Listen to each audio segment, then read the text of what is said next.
All right. Yeah, buddy. Welcome everyone to another episode of the Industry DJs podcast. I am your host, DJ T Kid. I'm your co-host. I'll do it like this. I want to thank you guys for tuning in to another episode here. You can check us out on your favorite streaming platforms: Apple, Google Podcast, Amazon Music, Stitcher, and the Anchor app. My bad. Wow, the first one to talk shit. My bad. The first one who to talk said the shit, mute. bro. I'm I know. telling you. My bad. I think he does this shit on purpose, and then you bro, can check right? us out. Shut up. I'm going to check your ass. How about that? And you can check us out live every single Monday here on Facebook at the Industry DJs, also on YouTube and Twitch at the Industry DJs. Man, it's fucking cold in here. That's good. Where's Reich? Wow, you starting off shit today All day, bro. All day. Man. already? This is how we do it. Okay, all right. This is how we do it. So I want to introduce this. No. Now you want to do it. Okay, I want to cool. introduce this guest because it's been a long time coming. Because I've known this man for about 10. We just talked about this over 10 years now. I'm sorry to hear And that, I'm bro. not I'm sorry, bro. I'm sorry. And I'm not even sure. We were even talking like I don't even know how we met, but for some reason we crossed paths. And this man has been in this industry for as long as I can remember. Almost 18 years? And as Billy badass as his kid is, bro. Over 10 years. As a badass DJ. He's been in this industry for over 10 years. He's been killing it in the clubs throughout the whole time. He played that sound bar. He played. Damn, you never introduced anybody like this. I have to because it's a long time coming. Damn, bro. He's played that sound bar. He's played at all the downtown spots. He's a very humble dude, and this is your documentary over here, bro. And now he's producing music, and he's killing it. He's killing it. He's killing it in the industry right now, ladies and gentlemen. Please make some noise for Jyzn. Jyzn, what up, bro? What's going on, everybody? Thank you for having me, Al. No, man. Thank you for having me, T Kid, man. No problem. It's been a pleasure for you to join us. I appreciate it, and I know we have a lot of shit to talk about because this man does not. I have a lot of questions. This man don't hold anything in the industry, and I'm just excited. Like we were talking before the show started, I was like, I'm a fan of this man, and that's all my. And he's a dope producer, and every time that he produces something, he releases a remix or a bootleg or something, I'll download. I download it. Can I finish? I download it and I have it, and I play it. I play it to this day. Like we just started in the show. Like I still play his Percolator Transition to this day, and I play his Drinks Controller bootleg to this day. Man, those are pre-COVID remixes. Those are pre-COVID remixes, by the way. So shout out to you. Sounds so long ago. So I've been a fan, and like you said before he even walked in here, like we want to know like why is this man not in the clubs like he used to? But we'll get into it. Like this man's very, very underrated right now. Like you said a minute ago, man. It really sucks, man. Because, dude, I finished setting up the stage for the second battle, and here comes some kid with glasses, bro, and I'm like, he's gonna showcase. I'm like, who's this kid, bro? And Alex is like, that's Jyzn. I said, okay, cool. So, he's gonna go before you to showcase. Okay, cool, no problem. Never saw this kid in my life. What the fuck? And where have you been, bro? What the fuck, dude? You put it down that night, bro. I'm sitting here. You want me to fucking go after him? Are you shitting me right now? I've never seen you. I've never heard of you.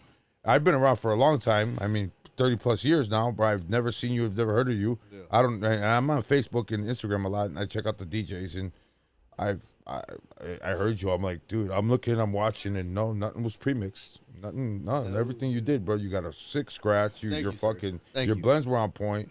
I'm like, who the fuck is this kid, dude? And then, dude, ever since then, bro, you got a second fan here too now.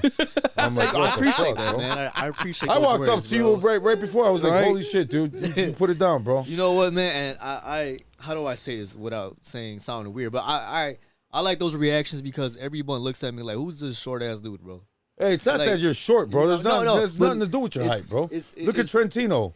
Look at Urge. Exactly. But this is the thing. Everywhere I've been, even when I started DJing, my humble beginnings, like I always got looked at like, man, who's this kid, bro? That's all of us. And I like it because I'm like, okay, now I get to show you what's up for real, But I'm kind of getting a little bit ahead of myself. No, we're gonna get into that. Yeah, shit. we are. We're gonna get deep into that. Let's talk about Alex's weekend first, man, because he's got to get off his chest. What do I have to get off my chest? What up, Tibbs? What's going on, Tibbs? Oh, look at who's here. It's Pound. It's with 2 Ds. What's up, Pound? Thank you for joining us last week, Pound. Yeah, no shit, bro. That was bro. I swear to God, that was a controversial show. That shit was controversial like a motherfucker. You want to go through your weekends first? Club Shay over here. Yeah, go ahead. You want to go through your weekends? Yeah, go ahead. I said let's listen to yours first. My week? Okay, so Friday I was at Chasers. Yeah. In Schiller Park. You're welcome. Okay, thank you. You're welcome. I was at Chasers in Schiller Park. It was fun. It was a birthday party there. Got them got them dancing and whatnot. As always, that's what DJs the do. Hose, that's what DJs do. The manager Jose wanted me there. Wanted me to come back. I was like, he wanted me back next week. I was like, I'm booked. Wow. And I was like, did you talk to Jose or Hose B? Jose or Hose B? I don't know who that is, but Jose. The second manager. But he told me that he wants me to come back next week. I'm like, I'm booked. He was like, well, about the following week. I was like, I'm booked until March. So as you should be, Alex. Come on, bro. So I was like, nah, I'm booked. So that was that. And then Saturday I was at Soundbar, lower level. So how was that? Shout out Soundbar, man. Shout out to Soundbar. It was good. I haven't been there since 2018, before pandemic. So, but yeah, it was good. I had a good time. Everyone was dancing, had the crowd going, but still lines are up around the corner. When I left, there wasn't a line that was wrapped around. I don't know. There wasn't a line when I wrapped around the corner when I was there, but when I was walking out, I should say. Yeah. But people start rolling in like around 10:45. Yeah. And they all head downstairs. Yeah. 5 a.m., right? Yeah. Yeah. Damn. So yeah, they start heading downstairs, and they had a good time, and yeah. I heard the upstairs was empty. Somewhat. So I had friends there. Yeah, I had friends. It's funny. It's always like that. It's interesting too, because when I walked in there, when I got there and I was DJing and I saw one of the bar backs there who was a friend. I was like, dude, you work here? He's like, yeah. And he started giving me not only that they obviously you get drink tickets when you get there, but like the bar back kept on giving me drinks too. I'm like, dude, I got a drink ticket. He's like, no, don't worry about it. I'm like, okay. You should have started selling them like Pound was. Stupid.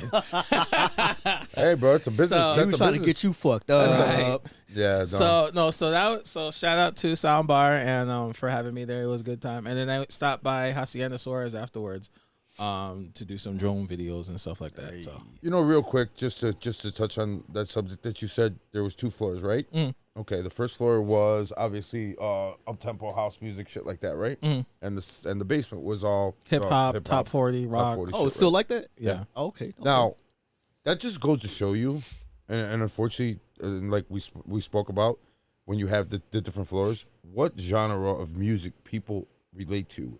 More versus, if there are 2 floors and everybody claims that Chicago is, it's a mecca, a house, but at the end of the day, it's the sign of the times. You know what I'm saying? It's what's hot. And unfortunately, when you have 2 floors, and the majority of the time, the first floor was empty, right? You said, and I had some friends. Top floor. Yeah, top floor was pretty much. Everybody was downstairs, right? Mm-hmm. Everybody went downstairs first. I posted a video. Which is great. And which is great. That just goes to show. That just goes to show what what's dominating. Obviously the clubs right now. So, just proof in the pudding. Okay. When you see shit like that, man, and obviously the majority of the floors are gonna be hot. You know what I mean? Yeah. So congratulations, good job, I guess. Thank you. No problem. No problem. Oh shit! You must love that button. yeah, he does, man. Yeah, he does. It was good. I had a good time. So. 3J, what up, man? What's going on? Hopefully, I'll be back there. We'll see. Hey, $20 is $20. Hey, bro, listen, no, bro. I was just gonna tell him, man. He's got to raise his prices, bro. Yeah. So that was that. Yeah, buddy. Yeah. So how was your weekend? My weekend was great, man. Fucking Adobe Gillis Wednesday club karaoke. Nice. Everything was going great over there, man. We had a good party over there. And then Friday I was over at Village. Was decent. It was kind of slow in the beginning. And then Saturday I was over at Fimicals, and again, dope ass set. It's fun there, Everybody, as Pom was busting my balls, I don't know how you could do karaoke. You know what? Because I swear I flip it up. It's not just straight karaoke. I have people dancing and having a good time, and and we get to listen to some decent singers. Like I said, man, I'm married, so I know how to block shit out. You know what I'm saying? So I can, selective hearing type deal. So sometimes I don't have to listen That's to what's up, bro. Yeah, right.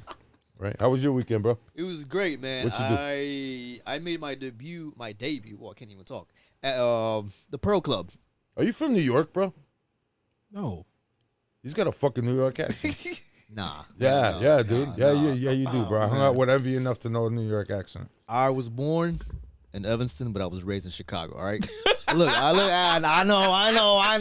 Wait, man. repeat that one more time. I was born in Evanston, but I was raised in Chicago. For real? Yes. I Wow. was born in St. Francis This Hospital. hospital, me too. World after Me all. too. I was born in Evanston, St. Francis Hospital. Yep. I mean, when you live up north like me, where are you gonna be born at? There's no other hospital within like a radius of like 5-7 miles. So yeah, but.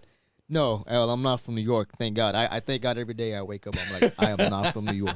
What's wrong with New York? Nothing. I love New York.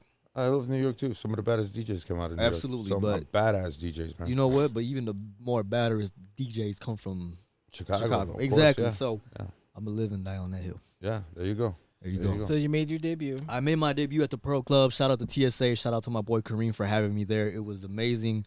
It was a great spot because I kind of grew into playing more like disco, funk, disco house earlier last year.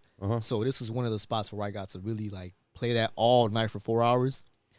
And let me tell you, man, I had a blast, man. What did I even drink, bro? I don't know. Whatever it was that I drank, they kept coming, and I just kept feeling better and better. And I was like, you know what, man, I could be here more often. I hope it's not Malort. Nah, I'm not that Chicago. Nah. 3J, I don't know yet. I haven't got my orders yet for Leak Away, but if I do, I will definitely hit you up. And what's up, Sketchy? Interesting, what's going because I got hit up by shout out to Casper K. Yeah. He wanted me to do he wanted me to do Lincoln Way Lincoln Way Central, I think. Central. The DJ the other one. to DJ during their Those are some big ass schools, bro. Yeah. The DJ during their lunch periods, and unfortunately I can't do it. Why not? I work during the week. He wants me to do this. And this is the problem that we have. And this is the problem we have. You even said it yourself. I want to DJ more. Okay, cool. Well, quit your day job, and then therefore you're working for Casper. You got all these different hookups to where you could do day jobs. There's a lot of shit that you could do during the day that's DJ related. You understand? Like sleep. Not everyone could. Not everyone has that luxury. Like sleep and talk to clients and get shit ready to go and work on music. Not everyone has that luxury. And do a lot of remixes and flips and turn around, and you can turn around and sell those. TikTok's still open. For now. It's still open. For now. For the next 90. For the next. What up, Mel? What's going on? Hey, stop fucking with Sketch's fucking emotions like that, dude. He's gonna start crying. Okay, so you're at Pearl Club this past weekend. Anywhere else? Where's Pearl Club? Pearl Club is it's more like a speakeasy. Okay, right? no, but where is it? Oh, it's all Milwaukee and forgot the other street. I'll get back to you on that. But it's like towards downtown. It's more West Loop. Okay. West Loop ish, nice. right outside of Fulton Market. Okay. So yeah, that's Oh, I mean, anything in that Fulton Market area, even miles in the vicinity is still popping over there. I always tell people that's kind of the new River North. They forget what I'm saying. That's been like that for a while since the Mid's been there. Mm-hmm. Since the Mid was there. Man, the Mid, bro. Yeah.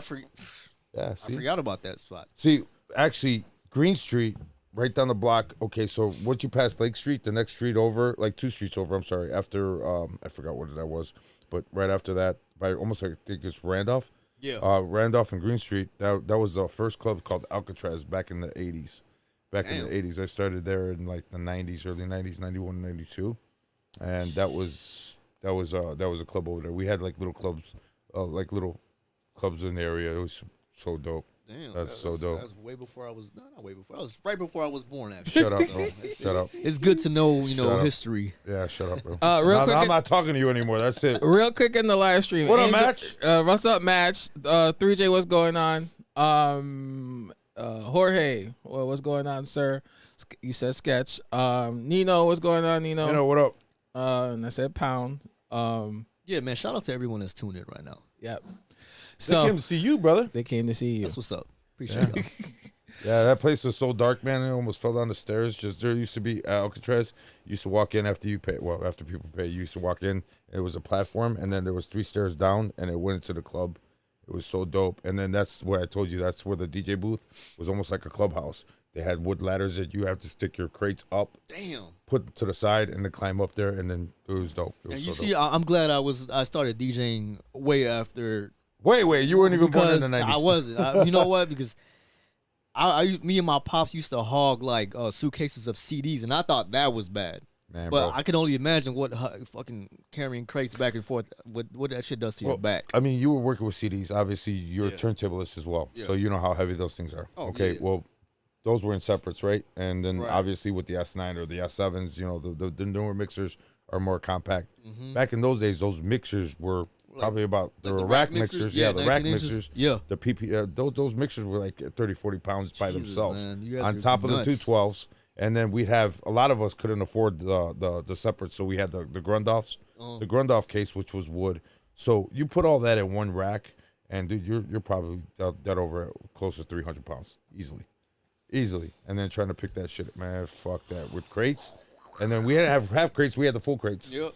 Yeah, so yeah, they were DJ Blackout, what's going on, sir? That's crazy, man. All right, so let's get into it. Oh shit, What? Pound's doing shots. Let's talk about what he's just asking. Let's talk about how this man makes juice. We're gonna talk about a lot of shit. I want to know why the fuck. Oh, let's start there. Well, Where did you come from, bro? All right, Obviously. So man, I lived in Chicago my whole life, right? I'm 29 now. I'm gonna be 30 in May. You fuck So yourself. yeah, man. Beautiful. It's a beautiful thing to age, man. Fuck Dirty 30. Fuck you. It's all right, man. We're all 30 at some point, right? Yeah, I guess. Yeah, 30 years ago. But you know what, man? It's all good, man. Age ain't nothing but a number. Yeah, I guess that's what she said. Oh God. Yeah, man. And then we met my boy T Kid over here. Sorry to hear But that. anyways, Sorry to hear that. But anyways, yeah, man. From Chicago. My parents are Mexican. I'm Mexican descent, so shout out to them. Shout out to my mom and dad. Hi guys. But yeah, man. I've always been into music my whole life. Like, and I'm always gonna mention my dad. I'm always thankful for what he put me through when it came to DJing, because he was a DJ at first, and then he was like, "Look, man, I don't want to do this shit no more. I gotta work full time. You can have the CDJs and the mixer." Damn. So, but it came with a price, right? So the way I started was on CDJ 1000s Mark IIIs and a DJM 500. And you know, the 500 is from what, 95, 96? Yeah. So that mixer came out the year I was born. So that's what I learned how to DJ on, right? It was a 4-channel mixer, and of course, at that time, the top of the line CDJs. And like I was telling you earlier, I started DJing on CDs. So I didn't have LimeWire, but I used to use this thing called MP3 Rocket. It was like LimeWire, you know. So every single day after 8th grade, bro, 7th grade, I would come home. I would not do homework. I would not eat lunch or dinner.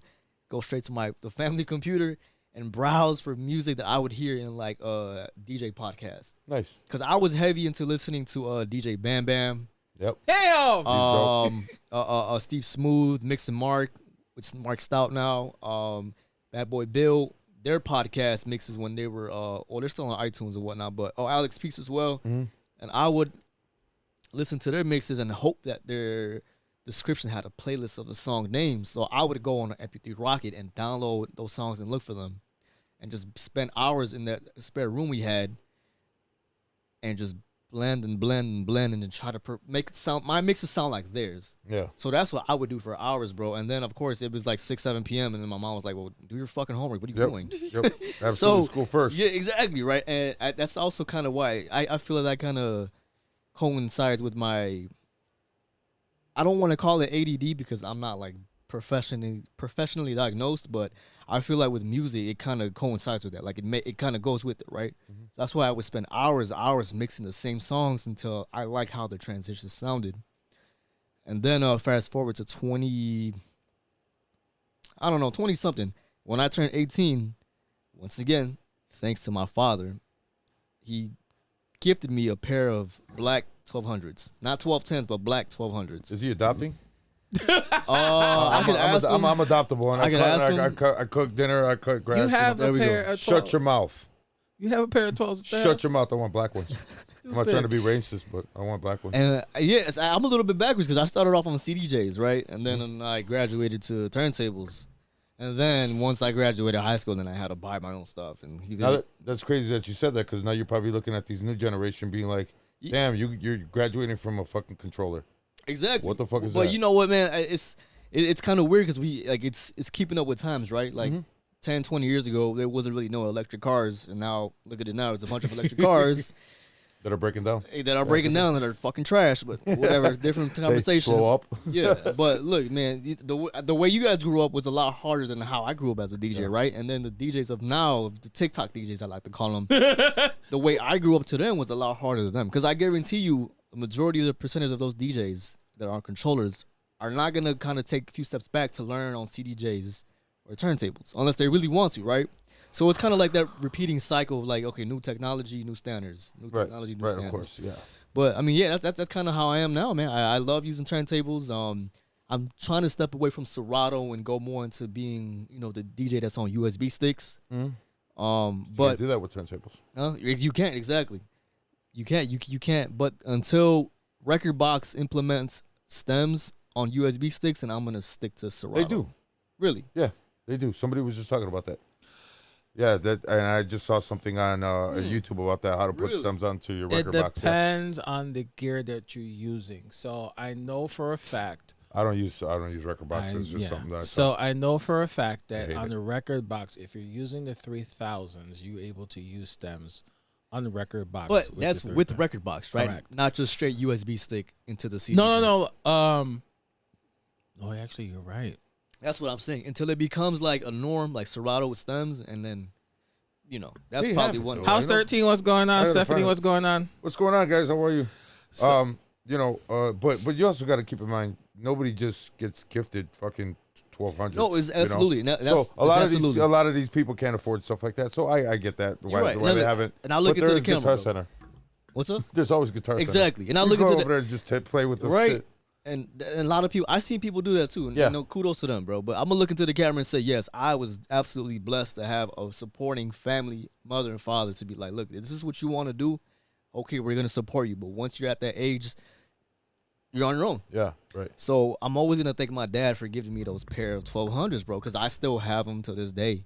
Well, your dad was a DJ, you said, right? Yeah, okay, cool. Yes. So and not a lot of people had that opportunity, that blessing. Because I know, dude. I've been trying to get my son to DJ, and he's starting to get into it. We had him on the show. I mean, at the end of the day, I know that probably makes your dad proud. I believe so. He's definitely taught me how to work with my hands. Mm-hmm. So I'm proud of that because manual labor, it's kind of rare to me now unless you're in that industry. But working with your hands and fixing stuff and knowing how to do things on your own without calling the insurance company or your pops or your mom is. I think it's kind of rare now with my generation, especially with the new generation after me too. It's like especially the women, they don't cook. They don't want to cook. Leave me out of that one. Hey, listen, I got daughters. I got daughters. That's how I know they don't like leave me out of that one, bro. Hey, listen, bro. Shout out to my girlfriend. She cooks and she does it well. Oh, so you got the last of the Mohicans. I sure did, but yeah, man. I got daughters. Hey, I'm talking because I got daughters. So but it's all good. Everyone at their own at their pace. Right. Eventually they'll get it. But yeah, man. I've always been a turntablist at heart. I'm a house head at heart, right? But I feel like hip hop kind of took over that. That was my question. When you first started DJing, like what was your preferred? What did you start out genre wise? Genre wise, like going back to my father, man. One day he came home, with a bunch of burnt CDs, and I'm like, what? It had the J on it. It had Percolator. It had the Witch Doctor. Nice. It had more Cashmere Sounds. I'm like, Dad, what is this? Like, I like it. Yeah. He's like, oh, it's called house music, or booty house. He said something like that. I'm like, the fuck is booty house? Wow. And I'm like, you talking about like the casa we live in? No, he's like, no, it's called house music. Like it's from when you were born. I'm like, okay, cool. Like, is it new? I'm like, no, it's old. So I would ask my dad, hey, when you go back to the DJ store, shout out to Rob from AV Max. He would help my dad find these songs that he would, sell them CDs. And I'm like, yo, can you bring some of that stuff back? And he's like, yeah. So that's where it kind of started with me. I started DJing or blending old school house music. Nice. So that's how that was the first genre I started mixing with. And so besides history, man. So besides like Bill and all the guys that you were listening to their podcast, so your dad was pretty much your inspiration and your source type deal? Absolutely. But it's crazy because so my dad, he didn't DJ for that long, man. Like he didn't DJ no more than maybe 3 or 4 years. Damn.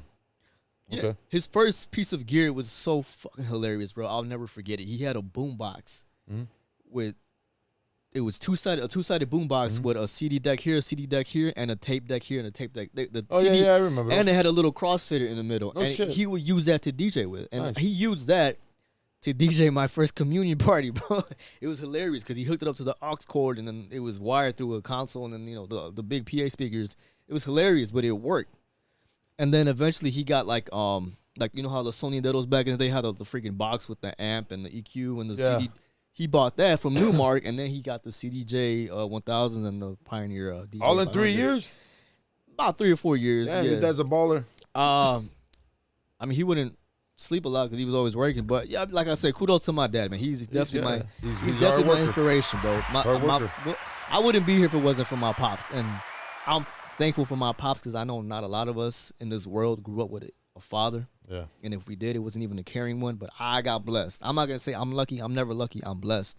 So I'm blessed to have my family, especially my pops. Well, shouts out to your family, bro. Shout out to them, yeah. Yeah, keeps a strong family. You seem like a good guy, bro. So I can't. I appreciate that. Go home. Appreciate that. No, besides his DJing, I mean, he's a very humble guy, bro. Seriously, he's cool as hell, bro. I didn't think he was gonna talk to me after that set I heard. No, see, that's the thing, man. I try, most of those guys that come off and you get some old man walking up to you saying, "Hey, good shit, bro." You usually get the fucking that's like you know what? It's like spinach to Popeye. You know what I'm saying? Chest all bulked out and shit. It's funny you say that because, man, that's something I've been working on a lot. Like humbleness.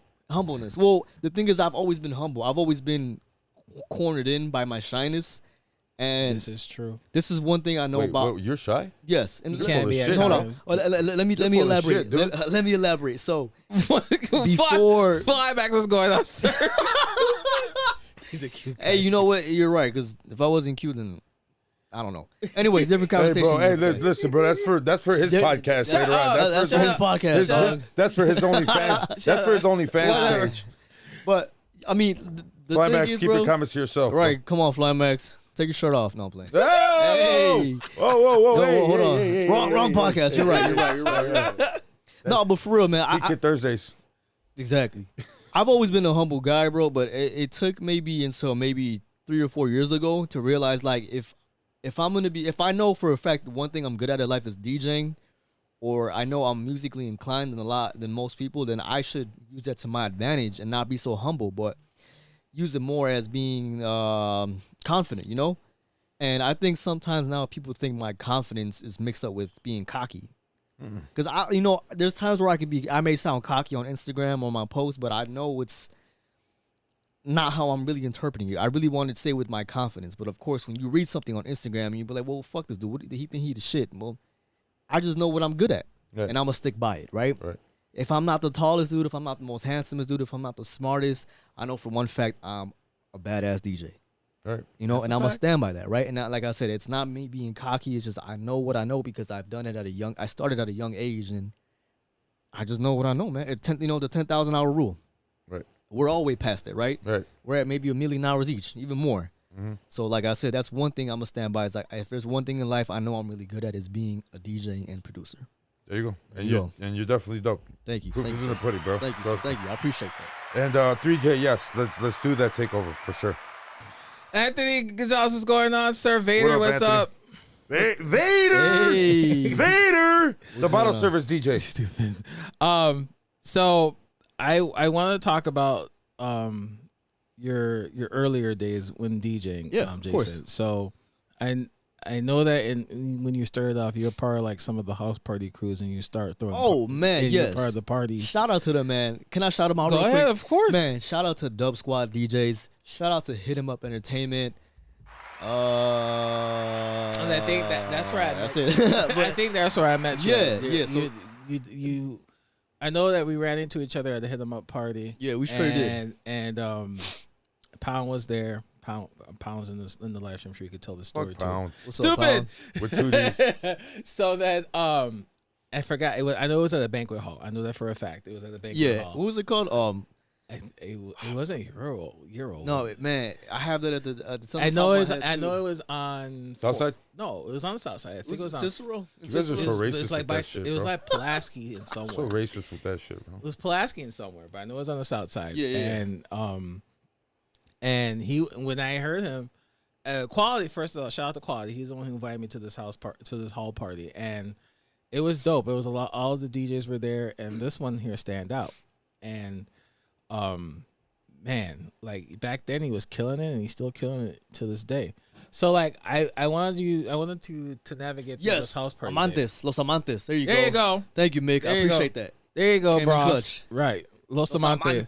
There you go, Pound. Yep, that's right. That's where it is. I don't think it's still around. God, bro. But yeah, I never even heard of it. It was on the south side. It was That's why. Yeah, stupid. I'm not trying to be racist. I just live north. But I wanted to know like what because there were so many DJs in that crew. Yo, yeah, it was so bro. I wanted to know what made you think you stand out during those days. Well, man, it's weird. That's kind of an asshole question. No, but look, no, it is. He sounds like Brett hurt when he said that. Shut up. What made you thought you were bigger than me? What? Well, see, that's the thing, bro. I never I'm thought. fucking with you, bro. God damn. Jesus, calm down. I never thought I was bigger than anybody physically. I mean, I was literally 5 foot my whole life. So. Oh shit. No, Here for we real, go. for real. Cat Williams over here. I think it's because the background of being a producer really helped me out. Yeah, because like it's like the thing that everyone always says, man. Like if you make your own music, you best believe you better play that shit. Of course. Because people are gonna be like, oh, what song is that? Oh, who made that? Sometimes. Sometimes, yeah, you're right. But I don't know. I just think it's because I was humble, but I was also good at what I was doing at that. While being humble and I was definitely the youngest kid there too, bro. Yes. Everybody there had to be. That's very true. If I was 16 or 17.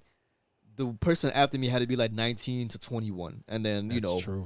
Yeah. So I look, I've never told. Maybe I have said this out loud, but I started DJing at some bar when I was 19 years old. Yeah. So if you see my face, I have the same face just with no facial hair, and mind you, I don't really have a beard. I have You still look young. Yeah, I still have a good layer of facial hair, but imagine a kid who's my height with no fucking beard. Glasses and walking into a nightclub at 9:45 at night to fucking rock the whole night in the basement. So, I like I said, I've been doing it for a while, and I don't know, man. I think just also having good mentors. One of my mentors, who's always my boy, is DJ Technique, right? Okay. Shout out to him, man. Shout out to DJ Technique. Yep. It was just in Mexico. He was, yes. Yeah. My boy too. Yep. There are times. I remember there were times that them two would just spin together. Exactly. He's dope too. Yes. And that's someone who's also been heavily impacting my DJ life because he was dope enough to take me under his wing and just show me the way he would do things, especially on the turntables. And I always tell this story about how this man at Soundbar had a malfunctioning turntable. 12:45 at night, so the basement at Soundbar is packed, and the right turntable is cooked. So this man is mixing while swapping out a turntable for a CDJ like nothing happened. Wow. So imagine, maybe it's not a big deal to everybody, but when I saw that while he was simultaneously switching out the turntable, internal mode, blending, hitting hot cues, putting in a CDJ, and boom, another maybe 4 minutes, and it sounded like nothing was happening. I was like, yo, this dude's the truth. Like, the thing he taught me is how to troubleshoot on the spot, bro. Because once something goes wrong on the spot, you're like, what the fuck? We need more techniques. Hey, we do. Literally. Yeah. Literally. Yeah. Because literally. That's also one thing I found out, too, growing up in my career as a DJ. Like, a lot of my colleagues around my age didn't know how to troubleshoot on the spot. And it was something simple as, oh, your Serato. And that party at Los Amantes. I remember. Yeah, I know. You talked about it. I know. Pound was there. Everyone. Yeah. I think it was the rain. I think it was Pound's equipment that was used there at Los Amantes. Everyone was trying to troubleshoot, trying to figure out how to work it with What's up, Club? with Scratch. Shout out Tech. Yep. With Scratch Live. Or yeah. Scratch. Right. And the thing, something sometimes would piss me off is some of my colleagues around my age were like, I'm like, dude, your RCAs are swapped. Like, the red is in the white and the white's in the red. Like, it's those details that you gotta pay attention to. And that's when I realized, like, okay, I kind of pay attention to detail, but I don't have that image yet. So that's probably what kind of separated me a lot from my other colleagues at first, right? Just the troubleshooting, the attention to detail, and of course it's me being humble, because like I said, I'm a small guy, so I was very, I was just shy, bro. I really was. I feel like I still am now, but I'm a little bit more open. Not even close. Get that not even close, bro. Not even close. Hold on. Not even close. I'll show you some shy ass people, bro. Well, you give me a bottle of Hennessy, then we get that's a whole different conversation. Nah, you give me a bottle of Hennessy, we fight. You know me, I love my Hennessy, man. My boy Fly Max knows we're Hennessy bros. To the obviously, he does know you on the other side. Wow. No, I'm joking. I'm fucking around. What up, party rat? What's up, Peter? So Daniel's son. So what up, bro? when you're moving on we're moving on from like from the party scene, from the house party days, and what makes you decide to like pretty much like, well, obviously everyone grew up and everyone left the party scene and stuff like that, right? But you were still out there producing music, because I remember that, like back from like 2014, 15, like you're putting out edits of your own. That's a good question, though. When did you? How long were you DJing before you started editing? Thank you for taking my question. There you go. Sorry. Hey, great minds think alike. Well, yeah. So you started, I finished it. I believe I started DJing at full speed at maybe 2009, right? Mm-hmm.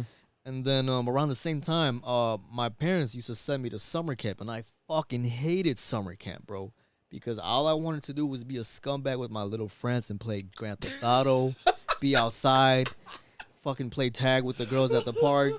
And they're like, no, you're going to summer camp. So then this one year, I went to summer camp in Rogers Park at Potawatomi Park. Damn! Now, hold on. Wow. Now, Potawatomi Park wasn't the best area. It sure wasn't. I went there. So you know what I'm talking. You know what I'm talking. But yes, I'm forever grateful for that moment, because I met one of my homies. Shout out to JB. He told me about FL Studio. Mm-hmm. And I'm like, yo, what's FL Studio? He's like, bro, you could put whatever sound you want and make a beat and this and that and woo-woo-woo. And lo and behold, I got on a family's computer again, downloaded FL Studio there. I took my sister's laptop from school, downloaded FL Studio there. I took my homeboy, his sister's computer, when I would go to his crib, and I downloaded FL Studio in there, because everywhere I would go, I'm like, yo, I kind of want to start making music more. And mind you, this is on the demo version of FL Studio 7. They call it the lottery game. Exactly, bro.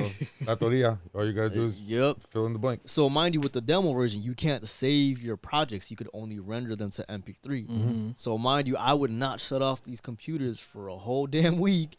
And my mom would be like, turn that fucking computer off. Like, it's on for no reason. I'm like, Mom, you don't understand. I can't save it. And she didn't give a damn. She was yelling at me, turn it off. So like, there's some projects I couldn't save. Mm-hmm. So fast forward to like maybe 2015, 2016, and Mono knows this too, Flymax. We actually attended SAE Institute together. Mm-hmm. He started a year before me. But I don't want to say it's a school, right? You're a mechanic. No, it's for audio technology, right? So like right, so SAE. Yes. Okay. So audio visual and studio engineering, live sound. Okay.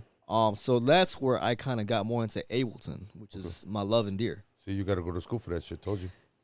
Wrong, because I'm gonna tell you right now, that shit was a waste of $20,000. Damn. Really? Yeah. Could have had a badass studio for that. You stupid. I could have bought a Beamer. No, I'm kidding. You're right. I could have had a dope ass studio, but whatever. It is what it is. I'm still paying off those student loans, but.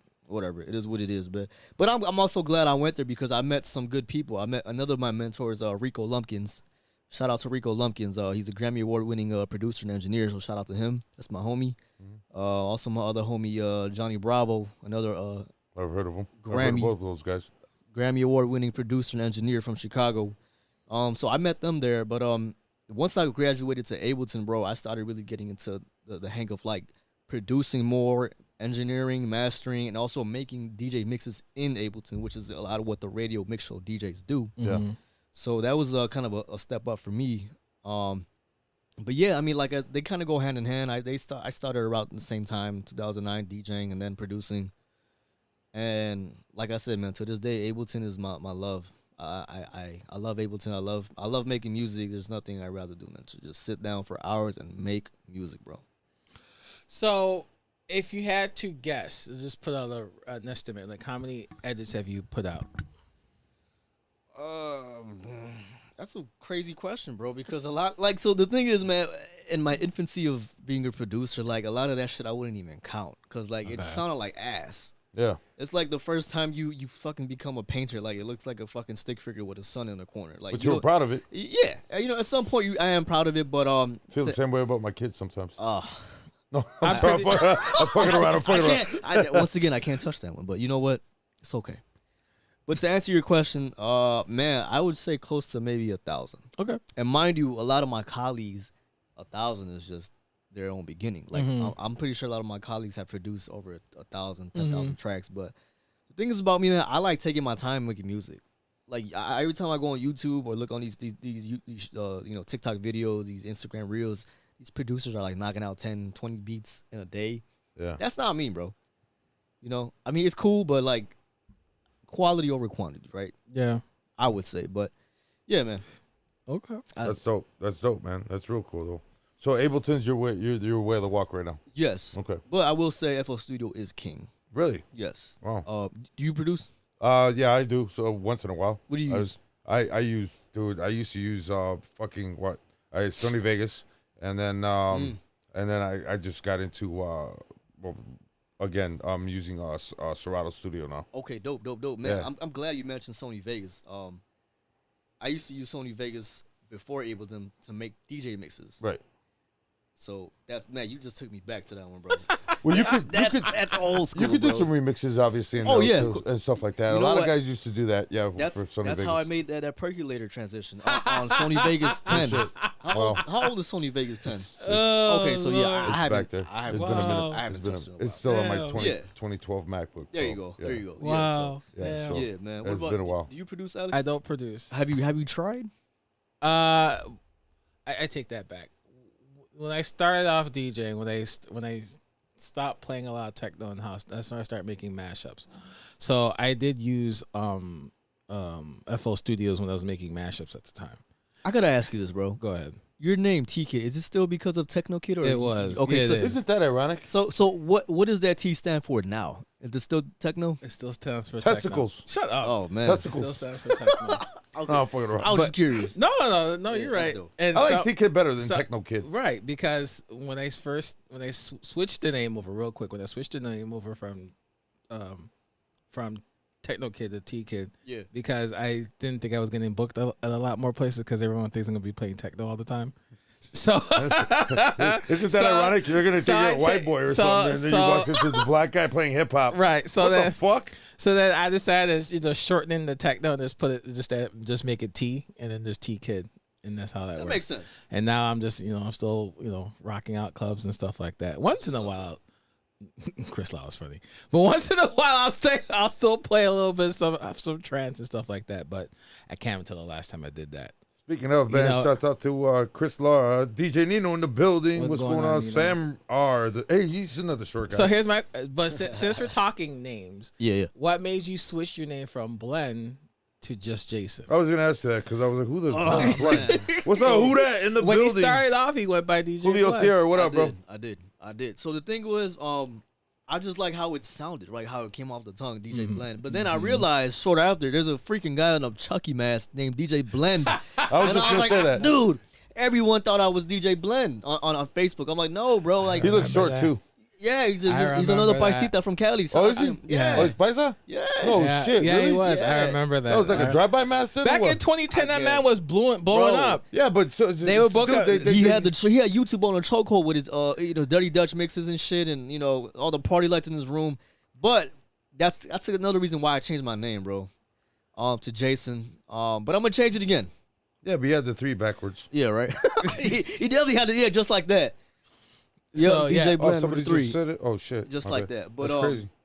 But yeah, that's what I want to know. Like, what made him change his name from Blend to? I also felt like the reason why. I outgrew that name too, because I'm like, well, man, I'm still getting confused with the other DJ Blend who was kind of up here and I'm down here at that time. Well, he's got social media. I mean, Yeah, and I heard he wasn't all that great in person. He was kind of a you know what? I don't like to talk down about people like that, but yes, I saw like live footage of him at some event, and he was just fucking up. He was train wrecking like a motherfucker. Yeah, I heard. It was just weird because his videos on YouTube, he would record them live on their turntable. We don't know that they're live. I'm pretty sure they were live because he was cutting shit up. He was cutting it up. I'm like, well, it sounds pretty accurate. You could pre-record some shit. You're probably right. You're right. But yeah. Once I found out he was kind of baloney, I'm like, man, he ain't shit. Yeah. I run around fucking. There's ways around that shit. You're right. Yeah. And if he didn't, he had us fooled for a long time. But yeah, because all you would, I mean, dude, somebody just got caught from doing that. They said that they were doing live, but they weren't. But when they did post it, they were in the background commenting back. Yeah, you know what? Talking back. It was a 3-style event battle or something like that where some dude got caught up. Yep. It was he had me fooled because I guess. But you know what's funny? I think it takes more time to memorize all the fucking moves and shit versus you doing it for real. Like why would you spend time muscle memory? Exactly. Like to me that's a waste of time. Like just do the damn thing for real. If you lose, you lose. But at least you know you ain't faking. You know. But yeah, man. I don't know. You know. I feel like also a name is the first thing people see, right? Yeah. Before your press picture or whatever. Yeah. So Fly Max wants to know what you're going to plan on changing your name to. Torta Pounder 312. Torta Pound? Torta Pounder. Oh, Torta Pounder. Torta Pounder 312. Wow. As soon as I move to Texas, I'm gonna change my name to Torta Pounder. You're moving to Texas, for real? No, I'm just talking shit. Okay, cool. I knew you were talking shit with the Torta Pounder. Shout out to all my tortas, man. Because I think Pound just took offense to that. Wow. I'm sorry, bro. It has nothing to do with you, bro. I don't know, man. He likes tortas. And I'm not talking about the ones. I'm talking about the comida way. Oh, yes, of course. Who doesn't love a good torta, bro? Yeah, right? Pastor tortas. All right, so you know you left. So you left the party crew. You start producing music. Yeah. How long were you with the party crews for? I would say a good 5-6 years, bro. Well, On and off. So you hit the ground running right Yeah. in the beginning with the party crews and shit. Yeah. Okay. On and off type stuff. So you mentioned that when you started off playing like at places like at Soundbar, you weren't even like 21 to get in. I wasn't, bro. It was So hilarious. So how did you manage to like network your way into playing places like that? Because obviously, you're fresh off the party cruise. You start producing music. Yeah. But then all of a sudden, you landed yourself into like playing at downtown spots. Yeah. So I think it also had to do with my style of mixing. Okay. And this is something I preach to a lot of new DJs as well. Like everything you want to do out there, practice it at home first. Because it happened to me where I would look stupid because there's something I had in my head, but I didn't practice it at home so it could sound perfect out live. So I think when I started to scratch and blend and quick mix out live, I think people saw that and they're like, okay, dude, this kid sounds like he's a club DJ. And once again, my boy, my mentor Technique at the time, he noticed it too. I guess he knew I was the real deal. We got a ghost in here? No, I'm fucking with you. No, so one time he put me to the test where he was like, all right, don't look at your laptop screen. I want you to blend these two songs on the turntables just using the pitch faders. And, lo and behold, I did it. And he's like, all right, well, this kid knows how to use his ear versus using a fucking laptop screen. Mm-hmm. And I think that's something a lot of us kind of still deal with today. They call it Serato face. Yeah. But yeah, that like I said, just the way I was quick mixing, the way I was doing my transitions, it kind of definitely stood out from the people I was, DJing with in those party crews. And they're like, well, I guess he's ready to move on to the club crowd, and that's pretty much how it was, man. And that's you got one of the fucking one of the goats on here right now saying you've always been solid. Which is who that? Oh, who that? My boy Kerry. What up, Kerry? Who that? What's man? up? I haven't seen my boy in a minute, bro. Man, let me tell you something, bro. Who that? I hope you're doing good, brother. He's a lifeline brother of mine, man. Dude, we started DJing back in the day. Shout out to who that, 30 plus years with that guy, bro. Yeah. He's a fucking. That's a goat right there, bro. He is, bro. That motherfucker. He used to, man, all that underground hip hop and shit, man. That. I still can't get over it, man. He's the first Torta Pounder I ever met. Yeah, buddy. What's up, Fast Eddie? So I think Torta Pounder. Nah. So if you had to describe your style of DJing, what would it be, Jason? You talking about like genre wise or just like your style of music? Like how what makes your style of mixing? Like how is it different from all the other DJs? Man, I don't want to say it's a hard question, but it's like I for sure, I'm open format to the day I die, but at the same time, like, how do you answer that question, bro? I don't even know how to answer that question, bro. Like, how would you describe your style of mixing? Sick. Okay, that's all I'm gonna say. Sick, bro. I'm sick with it. Well, definitely open format. Okay, definitely open format. Definitely open format. Well, like for instance, this one here, Al, he likes to play like 14 songs in 2 minutes. Likes to quick mix, as the people would say. OCD. Huh? OCD. Okay. Don't blame it on me. You know what? I feel like quick mixing was definitely a trend before COVID. Yeah. And people, like the crowd, would actually like fuck with it. Yeah. You know, it's always been it's been around since fucking back in the days, bro. Maybe, probably way before I was born too. Yeah. But back in the turntable days, man, it used to be prevalent, man. That's probably how it got popular because they're like, oh, this man's on turntable. No, you just had to be a Chicago DJ. There you go. There you go. When you got 15-minute sets back in the days, bro, because there was 25 DJs on one flyer. Yeah, bro. You had know what? And that's probably also why I graduated from being a freaking house party DJ because there was 8, 9, 10, 11 names within a time frame of like 4 hours to DJ. So I'm like, I would ask myself, like, so we're only spending 15 minutes, 15 minutes, and I'm only gonna get paid $30-$40. I'm like, bro, like, come on, dog. Yeah, and you got paid, man. I got robbed. You know what? Fuck. Yeah, I got robbed. I should have went to the south side. Fuck. See, back then, and I can't really speak on this because I wasn't part of any of the party house crews, but like. The main goal was to throw a party, have it packed, and make sure everyone gets paid at the end of the day. Exactly. Right. Even the venue. That's how it should be. Even the venue, or if you're throwing it at someone's house, the homeowner gets paid and stuff like that. Yeah. But at the end of the day, house, fuck. But at the we were lucky to get not locked up by the end of that party, bro. Yeah. But what's up, House 13? But at the end, what's up, House? But at the end of the day, the main goal was to make sure everybody in that crew gets paid. Kimberly, what up, Kimberly? What's going on, kiddo? That was that. And you know what, my boy just made a point too. Shout out to E-Spin, my boy. He said I'm technical with my scratching. Yes, and he's right. I am a very technical DJ. You're actually technical through your blends and a lot of the stuff that I heard, man. Yeah. I mean, you know, you were doing some shit on the 8 count. I mean, you were just tossing some shit in, and it was just clean as fuck. And that's why it caught my attention. That's why I was like, because I was setting up next to you as you were DJing, and I'm looking at this guy, bro, and I was like, who the fuck is this kid? And then that's when fucking Alex was all over the place. And then I stopped him. I was like, dude. And that's when I walked up and I said, God damn, bro, you're dope. Thank you, brother. And you know what? That's something I would consider a part of my growth because at some point I realized, like, man, I'm tired of using DJ intros. You know, like, what's so wrong about using the original version and just either scratching it in or, or offbeat. Exactly. Or offbeat sets and shit like that. I mean, you just got to count it off, man. Exactly. I mean, there's a lot of shit out there where, I mean, even with the DJ intro, I mean, I'm trying to think of a couple songs right now, but you gotta do a 2-beat intro or 2 beats before the fucking break in order for it to fucking be on time because of a wording or something. So that's fun to me. Correct. Doing shit like that is fun to me, man. Tibble, Gino Rocky Robo, how you doing, sir? What's up, Gino? What's going on, brother? How are you guys, man? And you know what? Now that you mentioned that, there was always this one edit I always had trouble mixing in the intro version to "In the Club" by 50 Cent. Yeah, because it was start on the clap. Like it's a 2-beat intro. Yeah, and I'm like, what it was the a fuck? 2-beat. It was before. that. It was that dun. It's dun, that exactly. and Snoop Dogg's "Beautiful."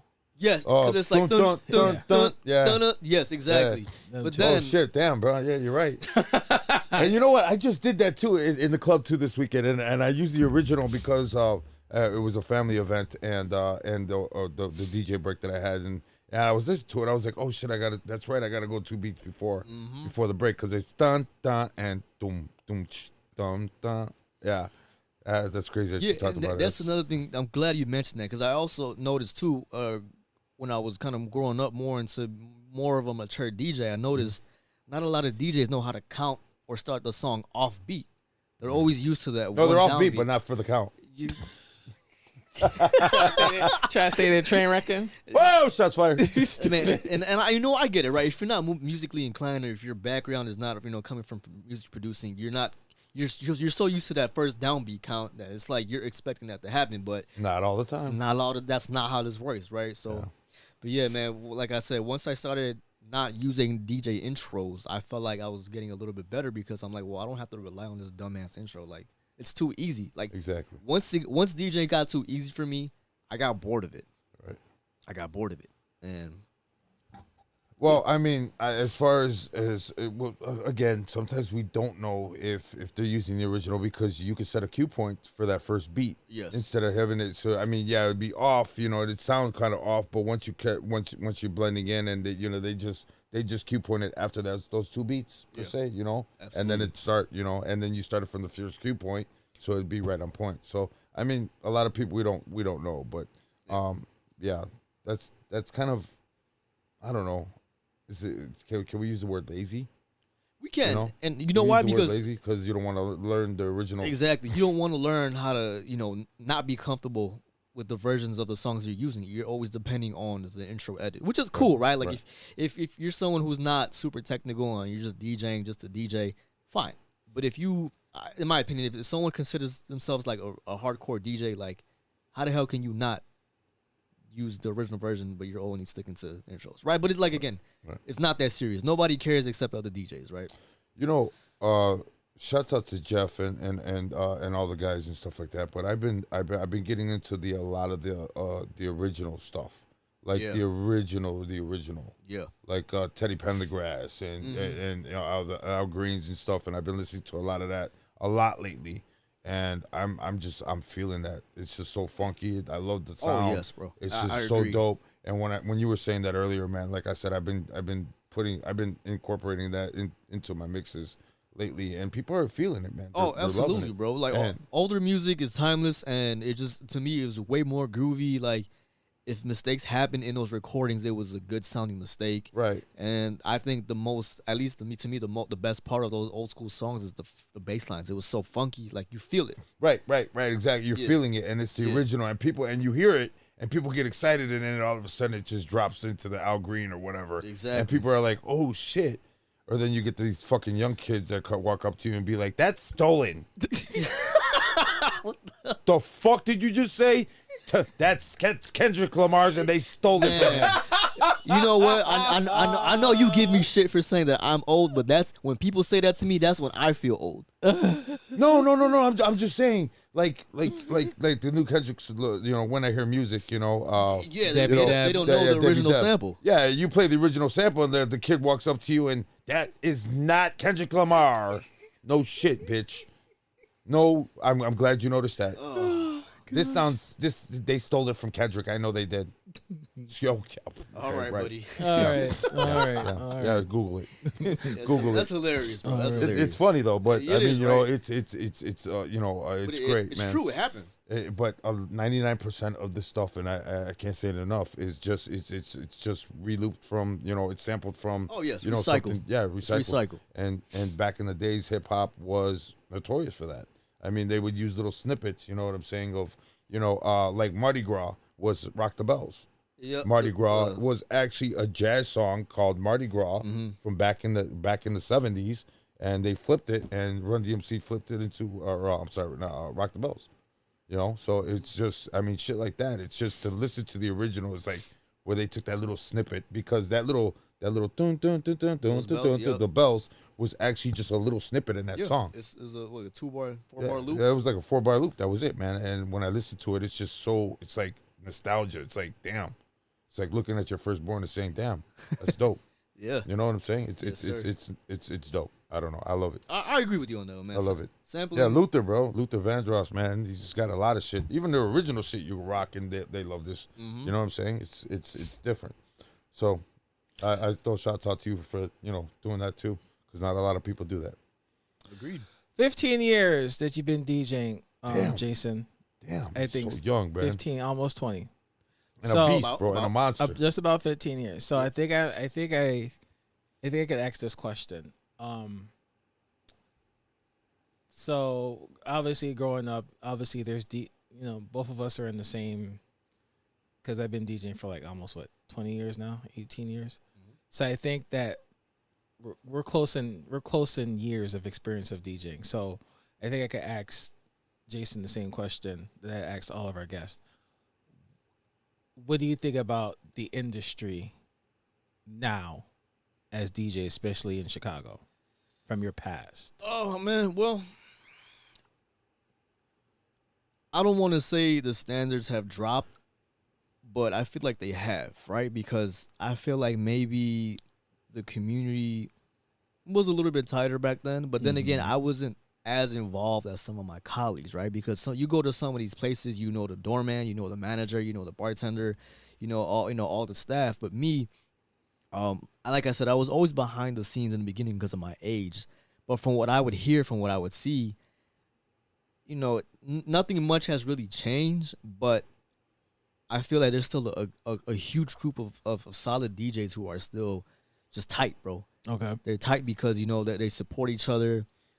They know when to call each other out in a respectful way. It's not like no Sunday beef. You know, no Sunday beef. I miss that. Yes, I miss those too. But you know what? Nonetheless, bro, like I said, yes, the maybe the bar has kind of gone down a bit because if like it's so obvious that it's not that hard to find a DJ now, right?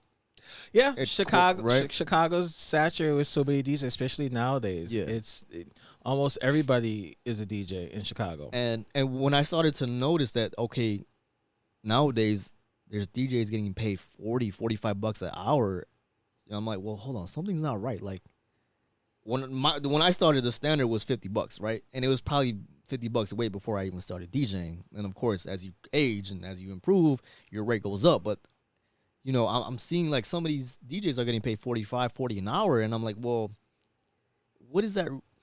If you're just starting, I guess that makes sense. But if you've been DJing for a while now, like, what is that? How is that kind of helping you out? Like, it kind of, I don't want to talk down on other DJs because first of all, I don't know their situation, but you know, if someone knows that they're paying you $45 an hour and they get rid of you, what do you think they're gonna pay the next guy, and the next guy, and the next guy? To me, it's an ongoing battle, right? Some DJs know they're worth this much. Some DJs don't know they're worth this much, but they're getting paid this much. Right. So I like that though. Okay, like so before I comment further on that, is there anything you want to say or? Well, I mean, you know, sometimes, and a lot of guys are in it for the money, but what's up, Don Carlo? Sometimes when you sometimes it's not about the money, guys. You're right. Sometimes it's about the way you're being treated at that place. They make sure your food is done. You never have to ask for a drink. They never charge you. You know, they give you free drinks for your friends or whatever. They take care of you like family. In those case scenarios, if the club's gonna be an asshole, yeah, you fucking stab them in the ass. Other than that, man, I mean, if they take care of you, I mean, make sure you take care of them too as well. You know what I'm saying? Right. You see, so sometimes it's a hand washes another hand, and it's hard to find that one place that's gonna treat you like family. You know what I'm saying? I agree with everything you just said. Yes. Especially with the corporate places. Oh, yes. So, I mean, you get into the corporate places and you're just an employee to them, you know? And as far as, hey, dude, it's happened to me a couple times to where, you know, I set my price and then they don't want to pay me. So then obviously I leave or something happens. Yeah. And then the next DJ, you know, that gets paid way more than you goes and gets hired at that place. That's when you get pissed off. It's crazy, but you know what? But it happens. You're right, and we can't always say yes to every gig out there. We can't always. You know, I feel like I have to feel comfortable before I take the gig before anything, bro. Because if I go to, like you said, we have to make sure how the spot is treating us, right? Right. If the manager's an asshole to you, but not the next guy, then maybe it was you. Right. That's who. Maybe he had a vendetta against you. But yeah, I mean, to go along with that question, it's also not just the DJs; it's also the people that are booking you, right? It could either be shady managers, shady promoters. Which I want to talk about here right now. Because go ahead. I'm never gonna let this go, bro. He's got the spirit of DJ Pound in him. With two D's. Another. This is powered by Club Shay Shay. There we go. Go ahead. DJ Pound with you two know Ds. what, man? My first really crappy experience, bro. And I'm gonna debate with myself if I should say the dude's name in the next 5 minutes or not. But when Everybody vow. What was it, bro? There was a spot on Lake Street. It was a Transit 858. Oh, now after that was Transit. Go ahead. So 858, man. I was DJing there a couple times, and then there was this one promoter who did me bogus not once, not twice, but 3 damn times. He would always say, "Hey, I got you, bro. I got you. All right. What's your Zelle? I'll sell you the money." All right, cool. Oh, this is before Zelle. Okay. 2-3 weeks passed by. Yo, what's up, bro? Can I get my money? He's like, I got you, bro. Like, oh, and then hold on. The one that really pissed me off, bro, was when I really decided to stop DJing for a while. Was when Cuvée closed down because of COVID. Damn. I was filling in for somebody else, and I guess the promoter was the one that was paying out at Cuvée. And after weeks and weeks and weeks of telling him like, yo, I'll drive to you to get my check, but I need that check. He was like, oh, my bad, bro. The owner took it back. Cuvé's closing down. There's nothing I could do about it. And I look on this dude's Instagram. He's like, oh, I'm a humble dude. You know, in the description, you write all this stuff. And I'm like, okay, you know, your picture is you in a suit, and you look like you travel a lot, but you can't give me your fucking check of $175 for DJing an hour and a half. And after that, I decided, like, do I really want to DJ clubs anymore, bro? Because I always have to deal with some bullshit. I don't know if it's because they think I'm a kid. I mean, I was young, but I look, you know, my physical appearance, like they think I'm a kid, they could take advantage of me. And that's probably what they did. That's probably what they thought. But that's probably when I decided, like, man, I don't ever want to step in the club again. I don't. So, yeah. Can I buy a vowel? Come on, Vanna White. Let's go. I want to buy a vowel. I want this guy's name. So, obviously everyone has that bad taste in their mouth. Is it TB? Stupid. You know what? I'll say the name off camera. I'll tell you guys about that. Is it TB? But TB? It looks like TB. No, I'm kidding. But it's everyone has that bad experience where, you know, a club doesn't want to pay him. I had that experience. Yeah. I just had that experience. What was it? 2-3 years ago? Yeah. When we're Full Moon Entertainment, when they Full Moon Entertainment. Full my bad. Moon Entertainment. When I provided sound for that event at Deja Vu Strip Club. Oh yeah, that's right, with the girl with no legs. Stupid. With Carl, and then Carl Cox was supposed to be playing there. Yeah. So, but it's not Carl Cox. Dude, what's his name? Damn it, I forgot his name. Off the tip, Ron Carroll. But you know, and I didn't get paid. I didn't get the back half of it, of the event. But yeah, I get it. You know, clubs don't want to pay fucking DJs, or promoters don't want to pay DJs. So they were thinking about paying you though. Thinking about it. Yeah, right. And they didn't. They still didn't pay me. But here's the thing though, and like Jyzn commented earlier on his Instagram, is like it's kind of hard to trust promoters nowadays because it is, man. Because they're I know not every promoter's like that, but they're the. Thank you, sir. I know your arm hurts. Man, you should have gave me this like an hour ago. Bro, I'm over here watching you, bro. We're an hour into the podcast. Hey, you know what? Go fuck yourself. You're lucky I just noticed. You're lucky I gave it to him, period. How about that? Stupid. How about that? Fix that for him. Yeah, man. But you know what's crazy? Going back to what I was saying about 858, the actual manager, when I was done, he was cool with paying me. Like, this dude came up to me, grabbed the checkbook, signed it off. But when it came to the fucking middleman, the promoter, he's like, no, he was nowhere to be gone. His name was David. Okay. David and Goliath, I know him. His name was David. I'm going to just say his first name. I don't like saying people's names because that gives them clout. Mm-hmm. But you know what? I'll just say his first name. His name is David. But anyways, yeah, whatever, man. I'm not going to say he's a scumbag because that was back then. I learned my lesson, but look, bro, you did me dirty. Everyone. It is what it is. I learned. Hopefully you're. Did you ever get paid? Oh, no. Then he's a scumbag. All right, well. You said it, not me. But you know what, man? Anybody that doesn't pay anybody, no matter what, bro. Absolutely, pay I up agree. Your debt, bro. Plain and simple. I agree. But whether you know it's what? even 10 years down the line, pay up your debt. You know what? But I'm past that. I feel like I've matured a lot. But I'll still, you know, I'll never forget it. I'll never forget it. But yeah, everyone went through that, and there's times where DJs didn't get paid from the promoters, and there's a lot of fucks over here in the comments. Janky ass promoters. There's a lot of fucks in the comments right now. So unfortunately, it's like a lesson that we all have to learn. But did you think you forgot? Maybe. No. I mean, if I was messaging him every other day on Instagram and he was saying "I got you," I doubt he forgot. Okay. But like I said, whatever. Table already said the name. That was pre-COVID, and it is what it is. I get it, man. We have good times, we have bad times, and that was a bad time. So, whatever. So, another question for you. So, you know, obviously, obviously, during this time, I never worked for David. You know, we're close. Yes, it was David Play. That was his name, David Play. It is what it is. So obviously, you're not the first, you're not the last. But like I said, I mean, is he still promoting? No, right? No, he's not. Like I said, I don't want to talk too much about that person because there's a reason why. Yeah, COVID happened. Yeah. But you know what? If they were a good promoter, they'd still be around. But hold on. I hope he's doing well. Kudos to him. I hope his family and his situation is great. Thank you for putting me in that lesson. But like I said, from here on out, I don't really want to say too much bad things about people because I'm just a chill guy. So, you just did. Congratulations. So now I got two questions. I got two questions, and we're gonna get back. We're kind of gonna touch back on that subject, but now that we're close in experiences of DJing, like, what do you think about What do you think about the new DJs?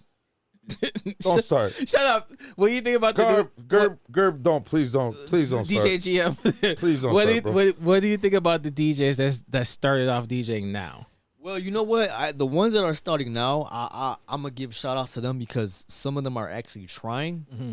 But of course, at least to me, like, it doesn't look good because, like I said, it's all for TikTok. It's all Serato face. It's all controllers. But whatever, I have to understand, like, it's a new generation, it's new times. But you know what? I wish DJing was still like a nerd thing, like how it was a long time ago. Yeah, I was a nerd. Yeah, bro. It was very. I mean, it's always been technical, right? Like, you have to make sure your computer's whatever. You know what's up, dog. But I think it's cool. I mean, it's not what it used to be. I don't know about you guys, but I'm not really impressed with what I've seen. Mm-hmm. I am. Well, on some DJs. On some, yes. Some DJs, not all DJs. There's some DJs. Like Pound said last week. Pound said there's a lot of DJs who are very underrated who should be doing a lot more. That still broke my heart. Jason's one of them. Jason's a very underrated DJ. I know. Thank you. I said that when when he walked in here. Yes. So I want to know why. Go ahead. I want to know why you're so underrated. You know what, man? It's a long answer, but to summarize it up, and if I sound like a pussy, it is what it is, right? But you're not. I think it has to do a lot with my anxiety. I don't want to talk too much about this because it's very personal, but I had someone dear in my life who passed away in 2018, and after that, like, condolences. My way of thinking was different, bro. Like, once, like, I had a grandfather pass away, but this didn't hit like that. This hit a lot harder. And when that happened, like, I definitely changed, bro. I was very unmotivated in life. I was very like I didn't care too much about things. Depression. Yes, depression. Gotcha. And we're all human, bro. We do it. You're right. We're all human, and I think after I surpassed those feelings, the anxiety stuck with me, right? Mm-hmm. Because when that certain person passed away in my life, that was the very first time I've ever experienced a panic attack. Mm-hmm. And that shit was scary, dog. Yeah, it's scary because, like, my breathing was going faster and faster. I couldn't, like, I knew I could stop it, but I couldn't. And then, like, my eyes were just moving faster. I don't know, man. Like I said, I never had one before until that very moment, and the anxiety stuck with me, bro. Okay. So, the first season, smoke weed. You smoke weed? Do I smoke weed? I used to. I quit. Okay. I quit. And you know what? Thank you for bringing that up because the weed did help a lot, but also I feel the after effects of smoking weed. Laziness. Yes, and it definitely fried my brain. No offense to all my pot smokers. I love y'all. But get out. No, I'm joking. I feel like, some people be like, oh yeah, smoking weed, kind of gets me in the zone. It did the opposite for me. It made me lazy. I couldn't think properly. I would eat a lot. Like, bro, I would when DoorDash first came out, dude, I would order fucking rib tips and fries at 2 a.m. That sounds good right now. It does, bro. You suck, bro. And so I realized, like, man, this is not helping me. And until, I stopped, I realized, like, I don't need this shit to make music or to come up with dope ass melodies or a dope ass drum pattern. Like, it was I'm more thinking more towards your anxiety. So the first season of this show, Al and I talked about our experience with mental health and stuff like that. Yeah. We all went through it. I had an issue of panic attacks. Yeah. I want to say around the same time, 2018, 2019. Yeah. So I had an issue with that. I think, Al, you talked about I mean, I there was a lot of issues, bro. A lot of rabbit holes that we went down because of substance abuse, wrong decisions, just being stupid, being around the wrong people. So yeah, we talked about that in the first divorces, season. fucking kids, losing friends. I mean, hey, guess what, Jyzn? I don't know if you know this, but you're human, just like the rest of us. I was about to say that, but we're all human. So we're all gonna go through it, no matter what. None of us. I mean, dude, there's a lot of. I still can't wrap my head around Robin Williams, one of the funniest guys, most full of life guys. Yeah. And then you find out he committed suicide. How did somebody that was full of that much life and be a comedian have so many demons in the closet that nobody could ever see? Yeah, it's what we don't see. You understand? Man. It's what you don't see. Exactly. I mean, and and we tell this on the podcast all the time. You need to talk to somebody. Talk to us. You know what I mean? Exactly, bro. We've been through it. I mean, if we haven't been through it, we'll try to walk you through it. As much as we possibly can. So, I mean, definitely, this life is definitely going to pull you into a whole different doors and directions, and you're going to meet people that are going to get under your skin and that could really get to you and manipulate you sometimes. You know what I'm saying? And then use you and whatever. But I mean, that's actually a part of life. I mean, no matter where it's DJing or a mechanic or whatever, you're gonna find that. You're gonna find people that are gonna be out there that are gonna want to take advantage of you. And now that's up to you to call that person out and say fuck you, And this DJing is a huge anxiety. Oh, dude, it's huge. Tell me about it. Especially when you're in front of the people, or you're actually just walking into that club. And I've been in 30 plus years. I still get nervous. I'm on the same boat, bro. No Sometimes when I pull up to a new venue I've never been at, I want to take a shit because I'm so anxious. Wow. And I still feel like that, bro. Yeah. Before Sometimes. I get in, I start cracking up because I'm like, bro, why do I have to shit? Yeah, but I just took one. That's rule number one. You don't shit at the club, bro. You know what?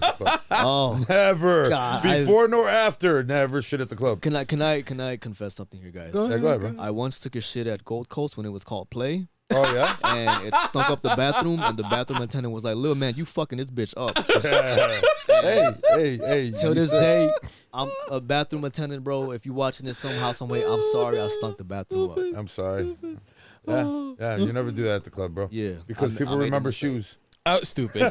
I'm reading the comments real quick. House 13 said Jyzn did my show a long time ago at Blue Moon Media.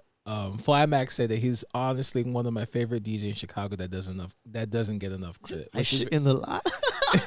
Don Carlos said he wants a rematch. Let's get it, man. I'm fucking around. I'm playing. No, shout out to House 13, Freddie, man. How you been, brother? I know I haven't kept up with you. I'm sorry, brother, but you know what? I see how you doing. I see what you're doing. Thank you, Freddie, for giving me the opportunity to be on your show. That was a while ago. Yeah, and Don Carlos said Jyzn is a great person. He deserves the best. Thank you for all your previous and help. Shout out to you, Don Carlo, bro. I appreciate you coming over and letting me show you some things and you showing me how to do things on Ableton and on the turntables, bro. So don't forget, bro. You the man too. You the man. Oh, so now the secret's out. Okay. What? All right, now I got it. All right, cool. So they're building a secret society, you know? Really? That's what you think? It's the one with the triangle and the one eye. Be careful. Hey, whoa. That shit's going down.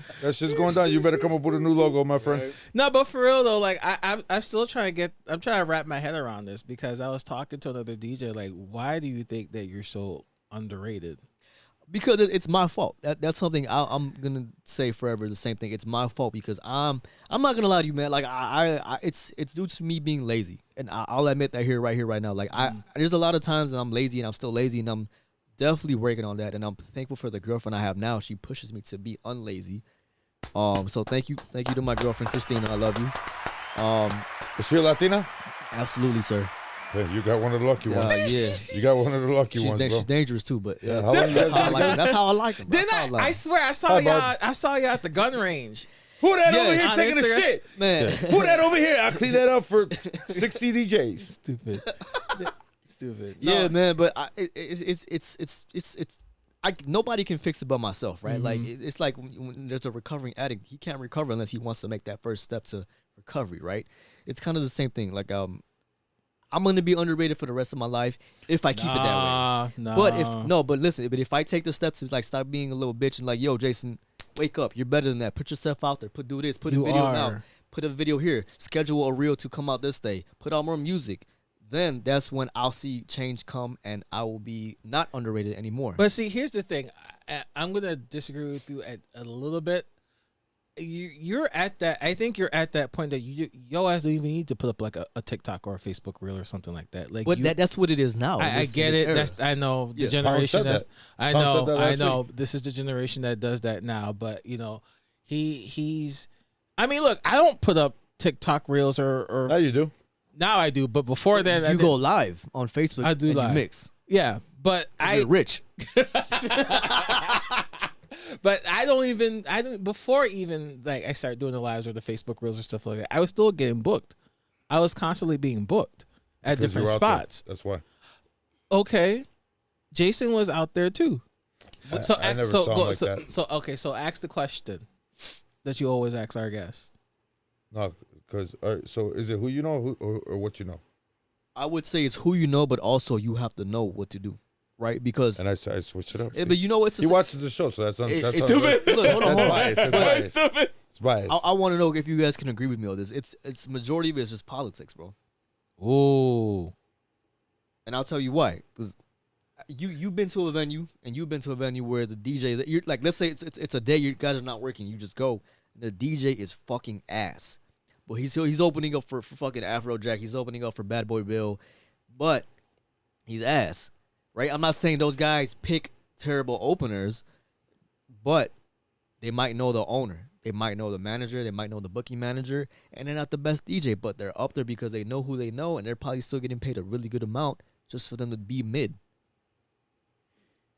That's just my thought. Because I've definitely been to a few spots, and the DJ he's all right. He's not me. He's not you. He's not, you. And he's just all right. But it's a dope-ass spot with a dope-ass vibe, but he's just not doing the damn thing. But because maybe he knows the owner or he knows so-and-so, he's booked there regularly. And like I said, that goes back to what I said. It's my fault because I'm not going out there networking. I'm not going out there shaking hands. I'm not going, hey, how you doing? My name is Jyzn. Let me buy you a drink. Can we talk? I like to DJ here. And honestly, this day and age, I don't know how to properly network. I don't know if it's the same way it was 5-10 years ago.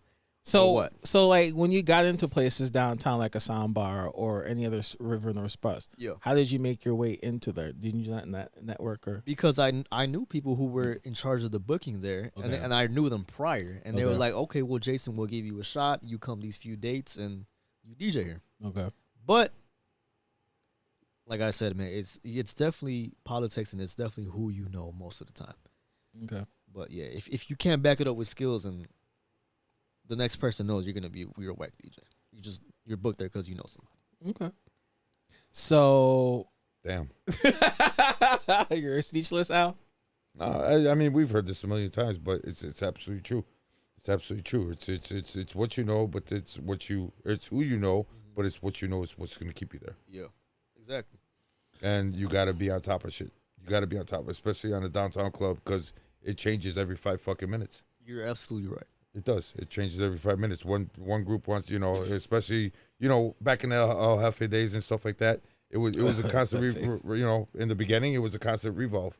You get, the first shift in there, and they wanted to hear all your top 40 shit, and then you get the fucking second shift in there, and then that was all EDM, and towards the end of the night, it was all hip hop and rap. Okay, so then, my question for Jyzn is like, what? Because you've seen it.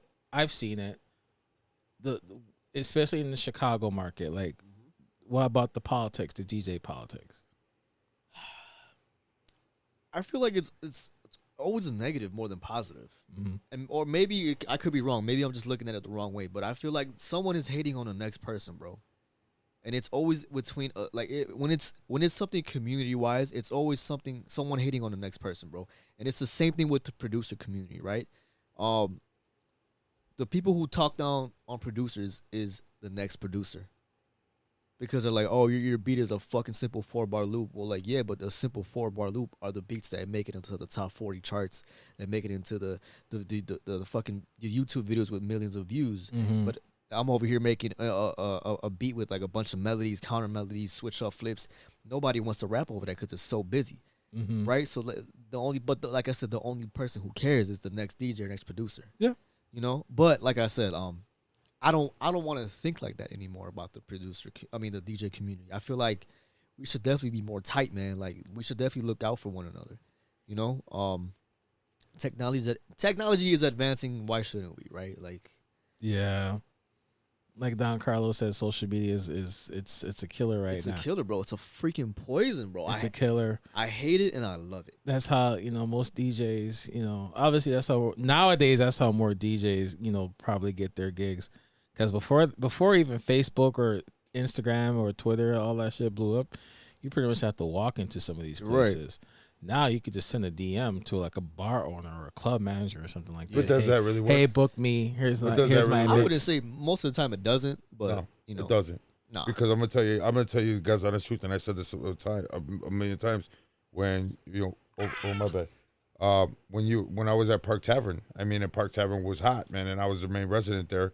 Dude, they get cards and CDs and shit like that and links and stuff and a ton of them. Toss it. And they toss it.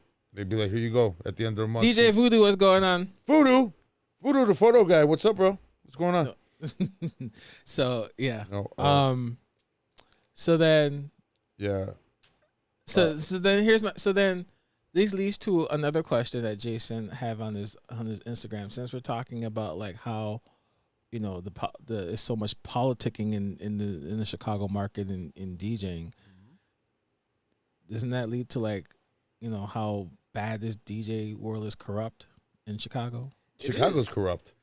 Oh, okay. I mean, besides politicking, it's a reflection of the city, man. Yeah, right. No shit, right? Besides the crowd, Kid D, what's going on, sir? What's up, Kid D? But it's pretty much like. That's pretty much how the whole DJ corruption in the DJ market is pretty much all tied in. Because like he said, and like we all been saying, is like you said, is who you know, what you know. You could have like the wackest DJ opening up for the biggest person and stuff like that. It's pretty much. Someone said this, and someone said it in the live stream too, just in the live chat just now. Oh, Voodoo, how it's very cliquish. Oh, like, yes, exactly. You know what, man? Can I touch on that for a quick second? Go ahead. Touch whatever you want besides me. Shut up. Shut up. Man, it's like I started to notice when people were really clicking up a little bit after like the house party scene, I'm gonna stick with this, these group of guys or girls as DJs, and I'm gonna stick with these group of guys or girls as DJs. And it's like at that time I had that mentality where like, bro, can't we just all DJ together? Like we were doing it when we were younger. Why can't we do it now? And that still translates to now, to this day, this fucking day, bro. Mm-hmm. People are still clicked up. Because I always... Tibble, he's talking about you. I see like a lot of people be like, oh, well, you have a whole fucking laptop. Like, you're DJing on a laptop. Like, grow up. Get some USB sticks. Like, you're a fucking clown. Like, but why is that the ideology? Like, why can't I just be a dope DJ and be your homie, but you use what you use and I use what I use? Correct. Right? I don't get it. Like... The people on the dance floor don't give a fuck, bro. They sure don't. Why should we? That's what I said. The only person that gives a fuck is the next DJ. They sure don't. I don't know, man. Well, it just drives me crazy to see how everything is nowadays because, as you heard, we've had Tibble here, we've had Blended Kids here, and all the old school guys, they'll tell you, we always clicked up together. That's why there were so many people on the flyer. You know what I'm saying? We always clicked up together, Blended Kids. And that's what's up, bro. And that's how it should have been. And what did it do for the parties? It made it even better. So everybody got the chance to eat. You understand? Everybody, not just one crew to where hey, you had the one investor in there and they did the flyers and everything. And you just came in and did your thing and got paid $20-$40, whatever, and then walked out. Yep. But back in the days, you used to click up, man, and it was like Voltron. You understand? It was just there was nothing you can't conquer. But then you're always you could click up to this big ass. You could be. Cyrus, you know what I'm saying? From fucking Warriors. Can you dig it? Yeah. Can you dig it? Exactly. That's my favorite movie, by the way, bro. I love that movie too. Thank you for mentioning that movie. But at the end of the day, you could be Cyrus, but you're always gonna have that one fucking hater, which was the guys who who shot him and blamed it on somebody else. Exactly. Or whatever. It's always gonna be like that. But unfortunately, Chicago used to unite we were the city of brotherly love, right? Didn't you always say that we should have a DJ union in Chicago? Dude, yeah, the majority of the old guys, Yeah. the majority I've been of hearing the that older, for a long time. Right. Yeah, but I mean, who's gonna be the Jimmy Hoffa? I don't want to get buried. Don't know. Fuck that. I don't want to get buried. You know what I'm Don't saying? know. We need somebody. We need somebody like that's got a lot of pull, a lot of balls, and people that respect. Somebody that people respect from all.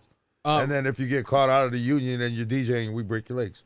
Okay. There you go. 20-second violation. Nah, hell no. We break your legs. we breaking your legs and taking your gear. The old Chicago way, 20-second violation. All day. Real quick, guys. If you have any questions for Jyzn, drop them in the comments. I already put it in the comment. Say it with me. Traco. Not Traco and not DJ Traco, how you doing, brother? Traco, how you doing? So yeah, if anyone has any questions for Jyzn, drop them in the comments. Flymax actually had a question for you. He said, He said, would you prefer to hold a residency? Oh, I'm sorry. Nino asked the question. Would you rather hold a residency or travel? Shout out to Nino.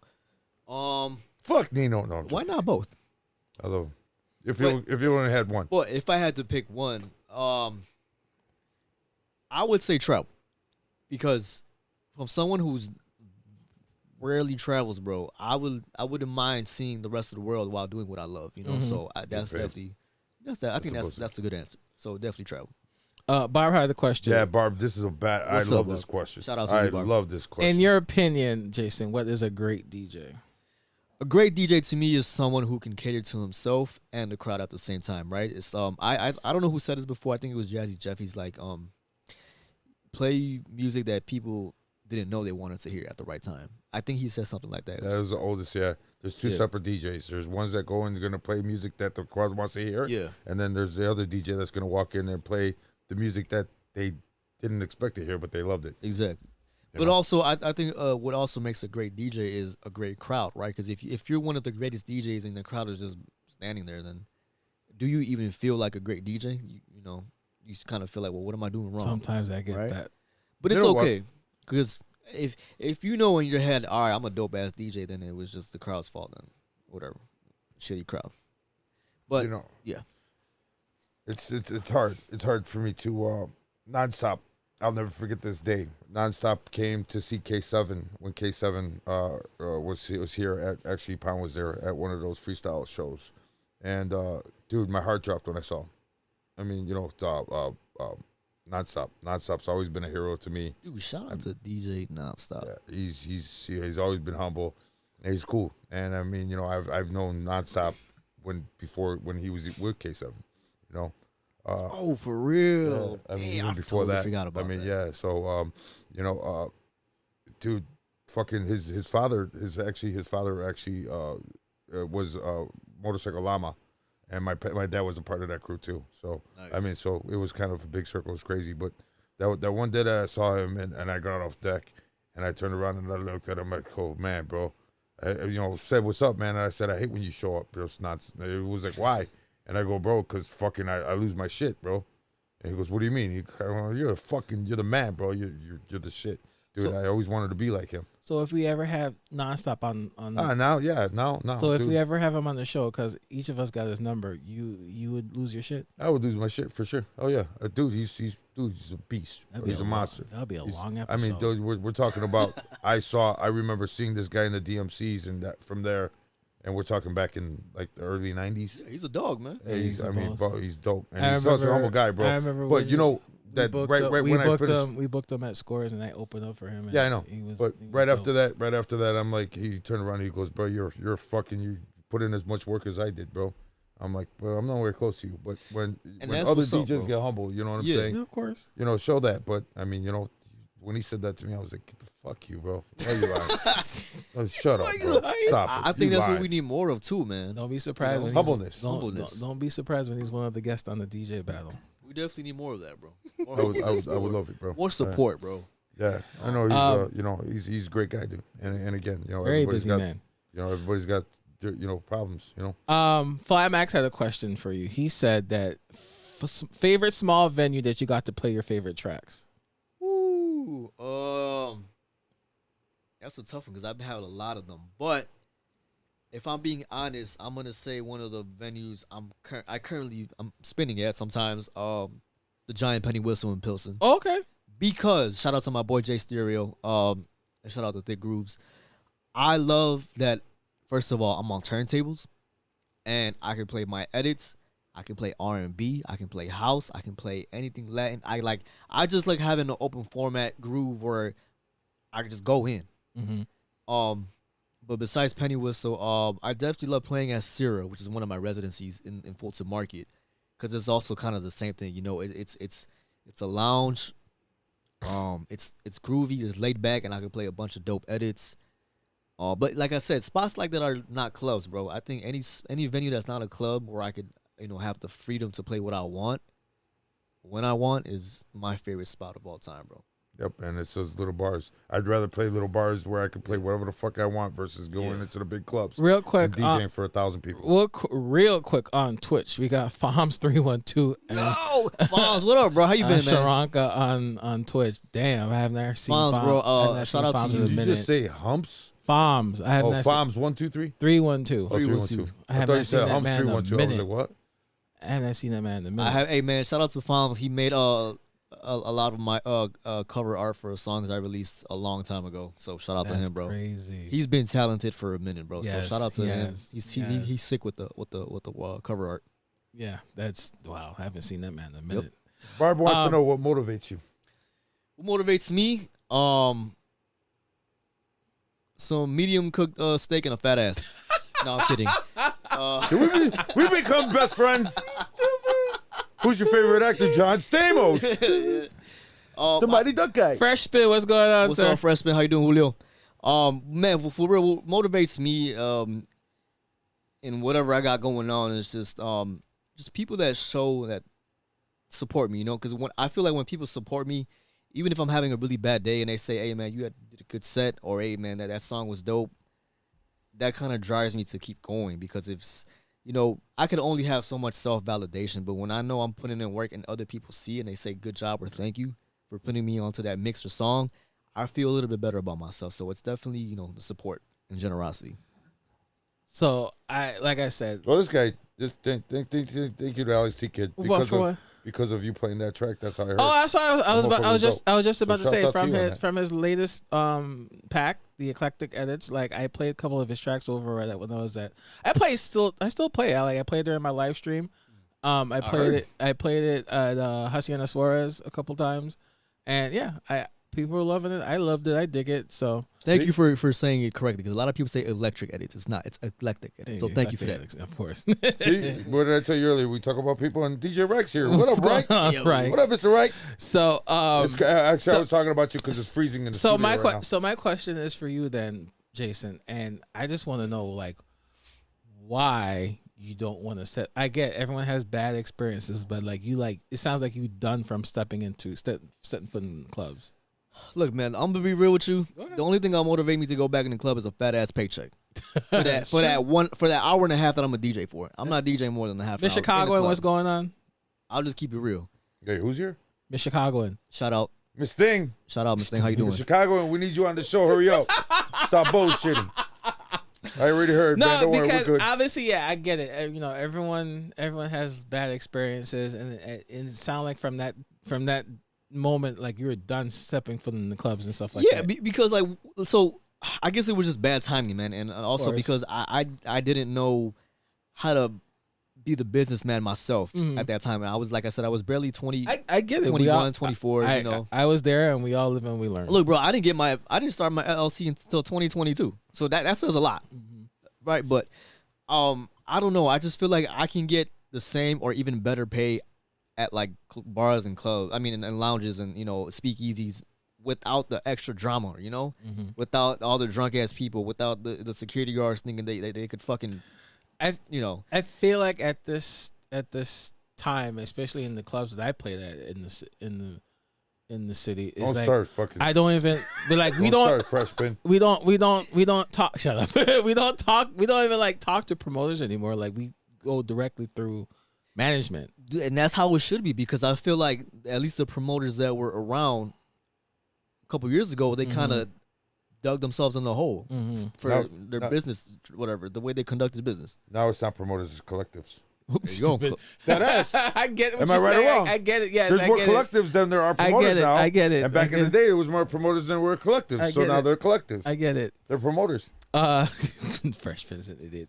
Jyzn versus Juke. No, freshman is bachata versus juke. All right, man. It's corridos versus R&B. Shit. Juke and Jyzn are the same shit. Well, let's ask. I don't give a fuck what anybody says. Let's ask the producer in the room. When Quality was here, we asked Quality. So let's ask the producer in the room. What's up? Lay it on me. Jyzn versus Juke. No, is it the same? Absolutely not. Jyzn started in New Jersey and also. No shit, Sherlock. Hold on. No shit. Wow. But you said it was the same thing, and I'm gonna tell you why it's not. Jyzn, like I said, it's a over there type of music, right? Juke came from old school house music, which became ghetto house, and it was juke, right? So yes, maybe at some certain point the tempos may be similar, but the sampling, the vibe, the drums are different, right? Can you mix them together? Can you blend them? Of course. All right. But that doesn't. Can you mix bachata and house together? Yes, because yes, but they're not the same thing. But you can make it. Man, you know what? Stop arguing with the man, bro. Whoever started bachata house in the early 2010s, fuck you, because that shit was terrible. Who said, "Hey, bachata house"? No, just don't say anything about freestyle house. You know what, man? He's gonna say something. For a while, I hated freestyle music. You know what? When they started putting a hard house in freestyle, yes. What? Whoever was putting those hard house freestyle edits back in the 90s and early. No, I'm kidding. No, I know them. I know them personally. They suck. I know. No, I'm joking. I ain't say all that. But no, yes, Jyzn and Juke, kind of have the same vibe, but definitely not the same genre. Can you mix them? Can you intertwine them? Yes, you can. But they're not the same thing, bro. They're not. I'm sorry. Coming from a producer at heart, they're not the same thing. Because when I make a Juke song, it's not going to sound the same as when I make a Jyzn song. I'll just leave it at that. That's just the nerdy producer in me. The little emoji with the glasses and technically. Yeah, that's me right now. Yeah, that's me right now. Scientifically, sir, that is impossible. Exactly, with the index finger pointing. That's me right there, dog. Yeah, right. But yes and no. I'll just leave it at that. Yes and no. All right. What's new? You can still footwork to it, right? Yes, you can. All right, cool. What's new for Jyzn? You can't bachata the salsa. Oh, really? You can't bachata dance the salsa. No, you can't. You can't. Right, exactly. That's two different shit. You can't. Super different. I'm sorry. What was your question, brother? What's new for Jyzn? New for Jyzn. Look, man, I got Eclectic Edits Volume 2 coming out early February. Oh shit! I know I'm taking a long time. I'm sorry, everybody. I'm sorry to my four or five fans. I'm still dropping tracks on Volume 1. When you start doing MP4s? Stupid. There you go. MP4s. There you go. When you gonna start doing them? Never. You know what? You don't do video? Dude, it's funny you asked that because I've been asked to video mix before, but I'm like, nah. I just never took the time to get into it. And then I was like, look, I'm not a DJ that hauls around an SSD or a hard drive because I'm anxious. What if I knock that bitch and it disconnects the video playing in Serato and then what? I'm weird like that, bro. I am, but I'm the guy that likes to keep everything internally in the laptop, and I know MP4s take up a lot of space. Yeah, it does a lot. Yeah. Yep. A lot. But you know what? Shout out to you. You guys do the video. Shout out to you guys. I know it's not really a different ballpark, but it takes a little bit of more extra skill because it's video and. Well, fuck a hard drive. They got SSDs and thumb drives now. You're right. So you can use that. You're right. So but you don't have to worry about it. Now I have to rebuild my entire library of 12,000. No, because you start all over with video. Yeah. So I had to rebuild my library of 14,000 plus songs and get them the ones I really like into MP4, and that's gonna take days. Not even weeks. And you see, that's the laziness in me talking right now, right? But you're not lazy. But it is, because if I wanted to get more gigs and the gig said, hey man, we want you to DJ, but it's only videos, what am I gonna say? T-Kid. There you go. Right. I got your back. Right. We got your back, bro. We're not gonna give you all the bangers, like Pound, but So what new for Jyzn is Eclectic Volume 2? Yes, sir. Eclectic Edits Volume 2 on the way. I'm releasing a lot more free songs too. I know I said this before, not everybody likes to pay for self-funded remixes and edits, but like I said, I'm gonna be releasing more free songs. Of course, you guys get them before anybody else. Of course. Because you guys are, those dudes. You're that dude. You're that dude. Yeah. But yeah, Thank man. you. Thank you. I don't know. I'm thinking about that battle you're putting out there, brother. I don't know why you're not. I don't know, man. You know, there's a lot of humble guys out there that should, man, and you're definitely one of them. Definitely. And then after I saw the fucking your lives and shit, I'm like, ooh, he's a little bit better than what I heard him. I was like, bro, you were being humble that day on stage, and then when I saw the last one, I was like, and you were doing the scratches. You were scratching, doing something. I forgot what it was. But I remember. That I think shit was. I didn't. I remember I'm on a whole new level. I remember the text message when I sent out to Jyzn to have him showcase the battle. To showcase on the finals of the battle. I'll be low key honest. I didn't think he was going to respond to the text messages because I know this man is busy. Yeah, you told me you gave me the emoji with the middle finger. I low key didn't think he was going to respond because I know this man's busy. But he did. I asked him if he could come out and showcase. The only thing I asked him, like, what do you want there? What equipment do you want there? I'll provide. And that's love, bro. That's love right there. I mean, when they ask you what you want to use, that's love. That's all I said. Oh, don't worry about it. We had it there. We just wanted to make sure you. This guy's rich, so he probably has everything we didn't even know about it, bro. So. No, I just asked him. I was like, if you could do it. I was like, he said yes. I was like, what do you want there? Just let me know and I'll have it for you. That's it. That was a conversation. That's love, bro. That's love. That's all I said. It was love. And it was there. It was definitely, man. It was there. And then you shout out to Tribe 3 who was there on finals. Yeah, great photos, by the way. And stuff like great that. Great media. Thank you. Yeah. Oh, we're gonna be doing another media day for DJs. So if you guys need headshots or anything, well, we're gonna be doing it, for free. All right. Jyzn, put on your thinking cap. Before fix his hair. Before we get out of here, we always ask our guest DJ some questions towards the end of the show. So, just think. Growing up, who was your favorite DJ? Does it have to be one? Yes, because there's another question that's related to that. Okay, my favorite DJ growing up was DJ Bam Bam. Nice. Okay. Whatever happened to him? Shout out to Dave Boenzi. Yes. Fucking amazing DJ. He is. I remember Serato SL1 mentioned. The Doubles got mine, but there's 2 and 3. He had he did the remix for Your Love Still Haunts Me. He did bro. I used to go on his MySpace and play that shit every time. That's crazy. I remember every time when I used to go to Energy Thursdays in Stone Park, that remix would always be played there every single week. It's a banger. It's still a banger. It's still a banger, but I remember that song and shit, that song, man. All right. What is your favorite DJ setup? Or if you had a DJ rider, what would it be? Was he ask you for the battle? I don't know, man. You know what? I'm sure things change. It depends how I'm feeling that day, but like I said, I'm a turntablist at heart, so you could either be turntables with a phase or those Pioneer turntables that are the dual. What do they call it again? The Cross 12. The Cross 12, yes. That and either a S9 or a S7. I'm not really a big fan of the S11. I appreciate for what it is, but the less the better for me, right? I like my stuff simple. I don't mind the screen, but like I said, the less the better. That's what we have. But yes, turntables and a battle mixer is we have for him at the my battle. go-to. That's what we have for him at the battle. Yes, I thought he did CDJs.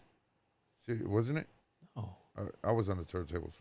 Yeah, you were on the turntables. Yeah, CDJs. I was on CDJs because I was like, I like cutting on CDJs. It feels nice. No, CDJs are great. Yes, awesome. Absolutely. We're having a problem with the 12s. Okay. Remember? Did we? Yeah. No. The phases. Oh, yeah. The phase. Yeah. Favorite genre of music to play? House. Okay. Wait. Here we go. Let's dig in, bro. Let's dig in. What's your pronoun for house? My pronoun for house? Yeah. I don't know what the hell that means.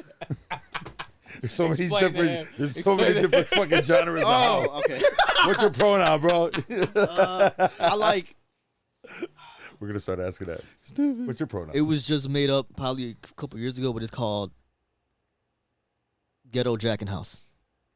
All right, well, I'm done. Yeah, Fuck yep, this. there you I'm go. so done. Ghetto Jack and House. Now it just got Ghetto Jack is like fucking that's like crunchy hot Doritos. That's what Freddie. It's a Dorito. That's what Freddie likes too. Remember, He likes to play house, jacket house. House 13. Freddie, what's your pronouns? Stupid. But, he doesn't like, you remember he said that he likes jacket house, ghetto house. Well, he doesn't like ghetto house, but likes jacket house, but he doesn't like the gospel house, the churchy vibe house. That's cool for like 2 or 3 songs, but them songs be like 8 minutes long, bro. It's the same thing. See? House 13 just commented. He said, yep. Afro House is dope.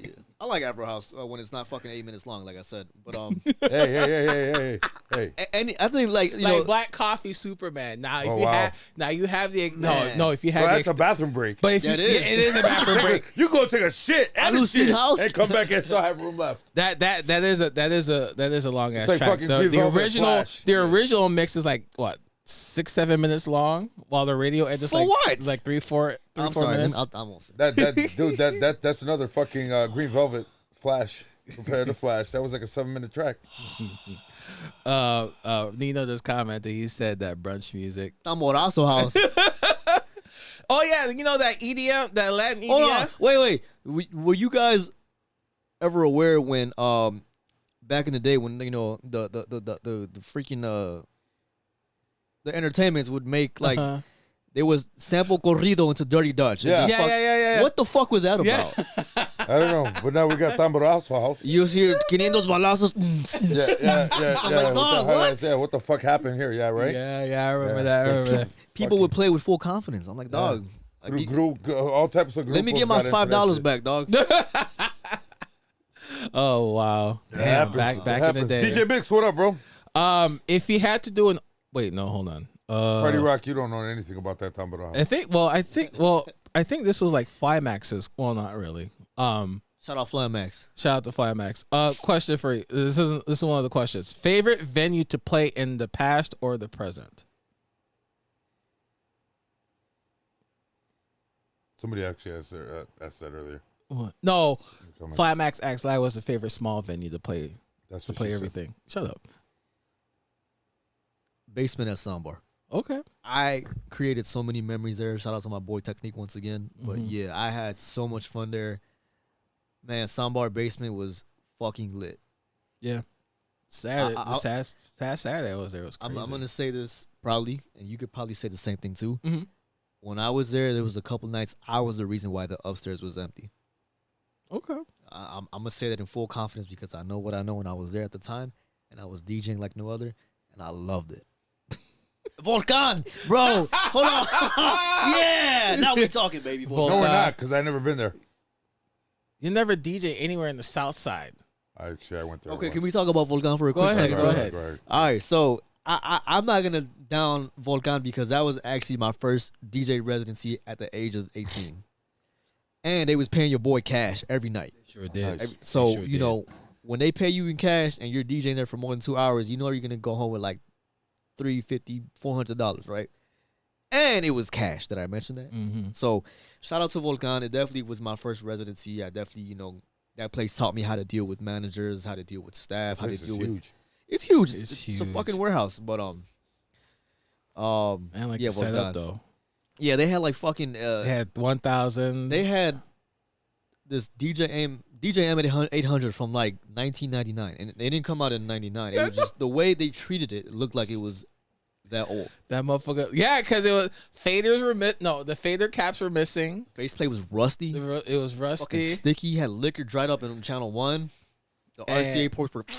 And the and then they also had the not 3,000. They had the 1,000s at the time. It was interesting, and you're on stage in this little ass booth, and then they had the equipment Made out of 1/2-inch plywood, bro. With drywall screws. It wasn't. You know what even, scared me at that place was Fact. the way they had their fucking trussing in the ceiling. If you ever saw Really? it with the lights I've on, never it noticed was it. scary as fuck. It was You sketchy. think so? I saw it, dude. Yeah, I had to go and do a repair there one time, and I told him I wasn't touching this, bro, because this thing's not good. Jay You Nash thought said you- that the knobs were all chewed up. Bro, yeah, there's a lot of fader caps and knob caps missing. Let me tell you something, bro. I love my Mexican heritage, and I'm half Mexican, but yeah, definitely they put it together with Coronas and no Yeah, love. you could tell. Nino said he had to go in there with a pack of Starburst.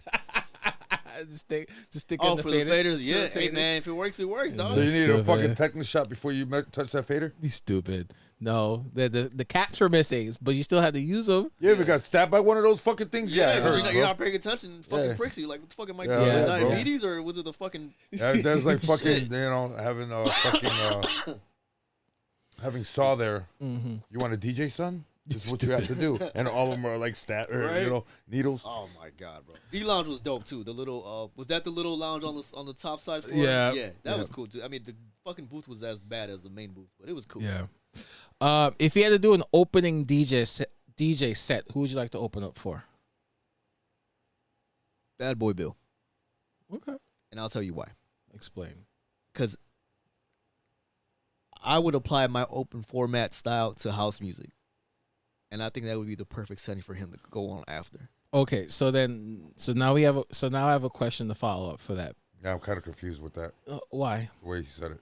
You would apply your open format to a house set. Yes, because Now you're talking about the mixing capabilities? No, like the yellow paging, explain. scratching, slamming, but still respected because it's house music, right? To me, house music it's more of a blending genre. Okay. But still, I'm gonna do me while I'm, Right. Okay. Cool. Yeah, Gotcha. yeah. I when you said that open style format, get So- electrocuted.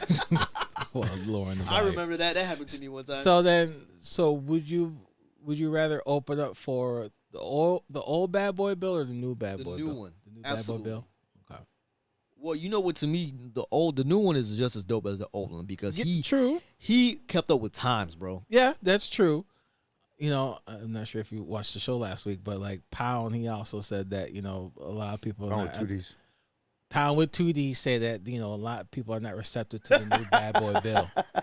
And I think that's crazy, man. It is crazy. I mean, I get it, right? His old following. But that's the thing. He has the following. Exactly. His old following remembers him as, that old Bad Boy exactly. But in his defense, how many Southsiders came on here and says, no matter what you do on the South Side, they want the same shit. Exactly. I know. They want to hear the Yolandas. So, and somebody the said in the Diamond Girls comments something about how many times do you play Yolanda? I that play was at least. Oh, Barb. Yeah, you know what, Barb? I think on a good night I'll play like 30 times before I play the Bad Boy Bill edit or the acapella intro edit. You know, it's funny because her husband's a producer. Oh, dope. Yeah, Patrick Wayne, and Dope. they're with. I heard of that name before. Yeah, both. That's what's up. He's an amazing DJ too, man. Oh, I believe it. All right. Do you prefer to do private events or the bars and the clubs? If I had a dope setup, private events all day, and you guys know why. Mm-hmm. But I'm not the person that likes to haul a bunch of stuff, so bars and Walking with the. Well, I know this guy laptop named to get Julio that rents out equipment, and so does T-Kid. to Shut up. bro. I'm telling you, this guy's rich. Gosh. Telling you. No, I'm not. He's the owner of an HOA in his neighborhood, isn't he? Julio has some nice equipment though. I've seen it, bro. Respect Shout out to me, him, man. Yeah, why don't you hire him? And he's just come and not DJ and just Julio, you live in Indiana, don't you, bro? He's fine. He's got a car. All right, man. You know what? Hit me up, dude. He's got a car. I got you. I want what- 10%, Julio. Stupid. What is your DJ's pet peeve? Pisses you off as a DJ? It has to be one because I have a whole fucking go ahead. grocery. Go ahead. Okay. Go ahead. Grocery list. Go ahead. The first one I thought about when you asked that question, it reminded me one night at Soundbar in 2019 when DJs bring their own controller and put it on top of the house setup. That irritates me because, like if you're a DJ, learn how to use what's given to you. Like I get it. If you bring your own stuff, cool, but don't put it on top of the house equipment, bro, because you're gonna damage it for the next DJ coming and so who forth. the hell walks into a place like Soundbar with control?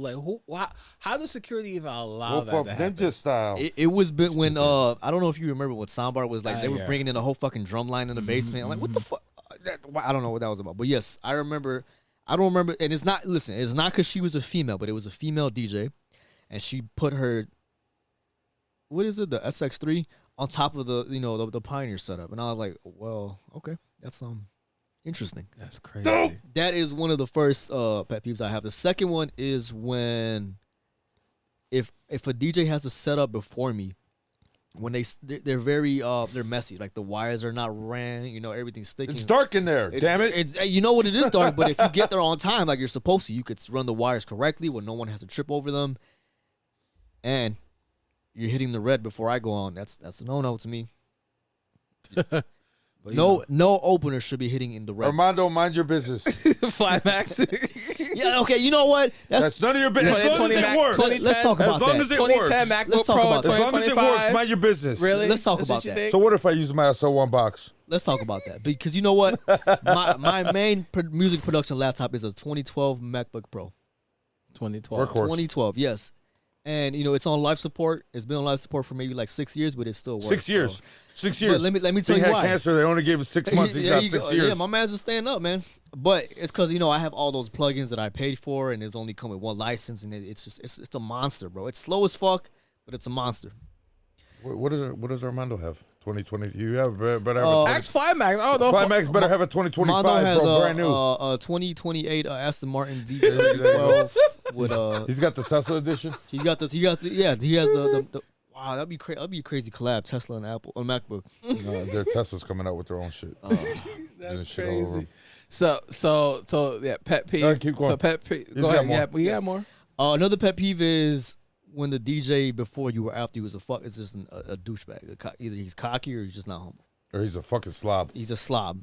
Yes. I just like that when the DJ after me before me is an asshole or it's just he thinks he's too good.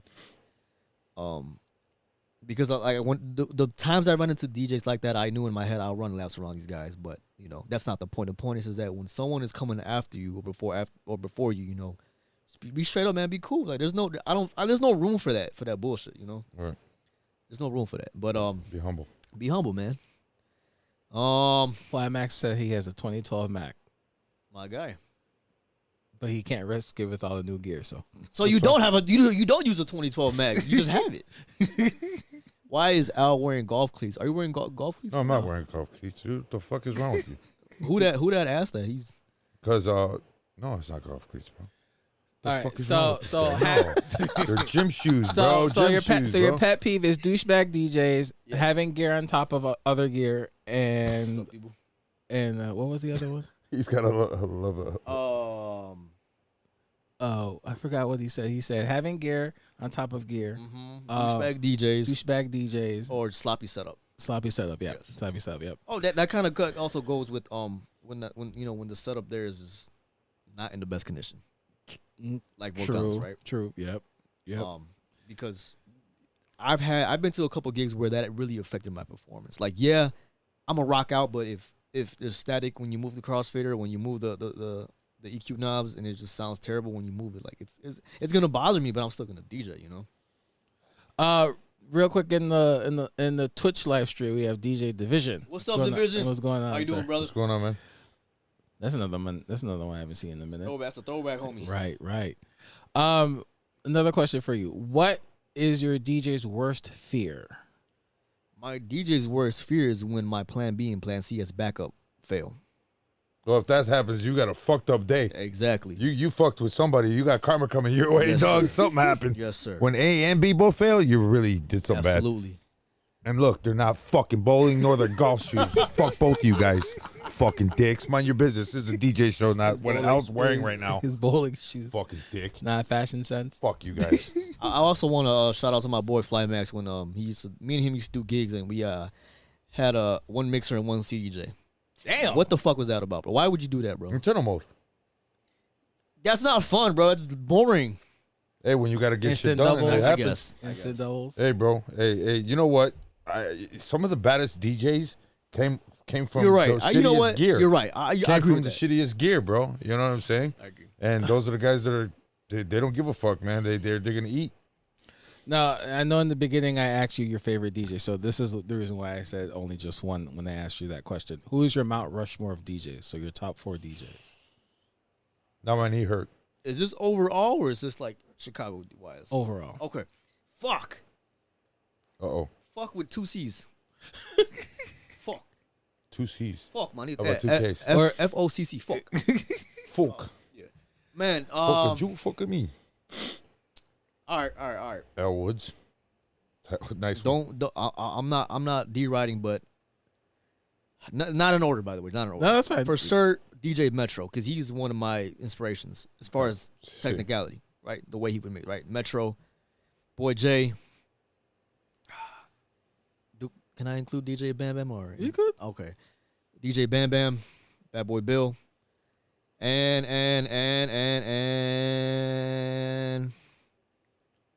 man, who I be fucking with a lot on the DJing side, bro? That's a good question. So you got Metro, you got Boy Genius, you got DJ Bam Bam, Bad Boy Bill. Bad Boy Bill. I'll say DJ Technique because that was my mentor, bro. He like I said, if it wasn't for him, he wouldn't have helped me get out of my shell. Okay. Right? And he also taught me a lot about turntablism and, like I said, troubleshooting. Troubleshooting is so key to me, bro. It really is. So that's my top 5. And thank you, Technique, for that. Thank you, because I'm sick of getting phone calls at all times tonight. Seriously. Well, the system cut off. Did the system cut off or did your controller cut off? The controller cut off. Now something completely different. Well, I'm DJing right now. I can barely hear you, bro. You have to figure it out. All right. And then last question is on these rapid fire. Any advice to upcoming DJs? Yeah, man, don't be scared. Don't pay attention so much of what people say about you when you upload on social media, bro. Because like I said, the next person hating is another DJ, another colleague. But just know the craft, bro. Know the craft. Practice and just practice before you put a camera up and start recording yourself and start posting it. Because you're gonna look dumb as fuck. You're gonna look dumb. You're gonna look stupid. You're gonna feel stupid. You're gonna feel unmotivated. So practice, man. I know I probably sound like a broken record, and I think this goes for any whatever you want to do in life. But if you practice it, you'll be good. Like that's what I did. I practiced for hours. I studied other people, and this is what I tell people. I copy other people, but I incorporate my style to it and make it my own. That's how I became me. I kind of want to contradict what you said right now.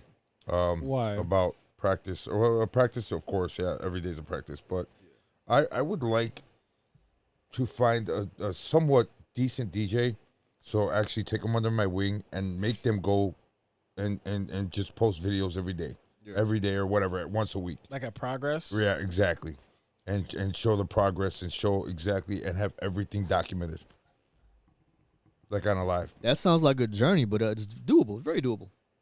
Yeah, I wanted to do it with my son, but he's not motivated. Hey man, but we talked about. I know we did. Stop it! It's one of my dreams. Shut up. Leave me alone. Let me. All right. Next. We had him on the show. He don't want to be DJ. Next. That's the end of that's the end of the. I bet you if I had an Xbox, he'd be all over that. You shit. stupid. Raggle, what's going on, sir? Raggle. Is that Raggle? But yeah, the old man's up. Fuck you. Shut up. All your old man jokes. Go fuck yourself. But I get what you're saying. But no, he's right though. Practice. Just to put up a TikTok reel or an Instagram reel or a TikTok. And you know what? Too. Me and you're gonna fight. Who that? Me and you're gonna fight. Fuck battling. We're gonna fight. It's not only practicing, but just real world experience, bro. And I feel like a lot of new DJs don't get that real world experience. Mm-hmm. You know.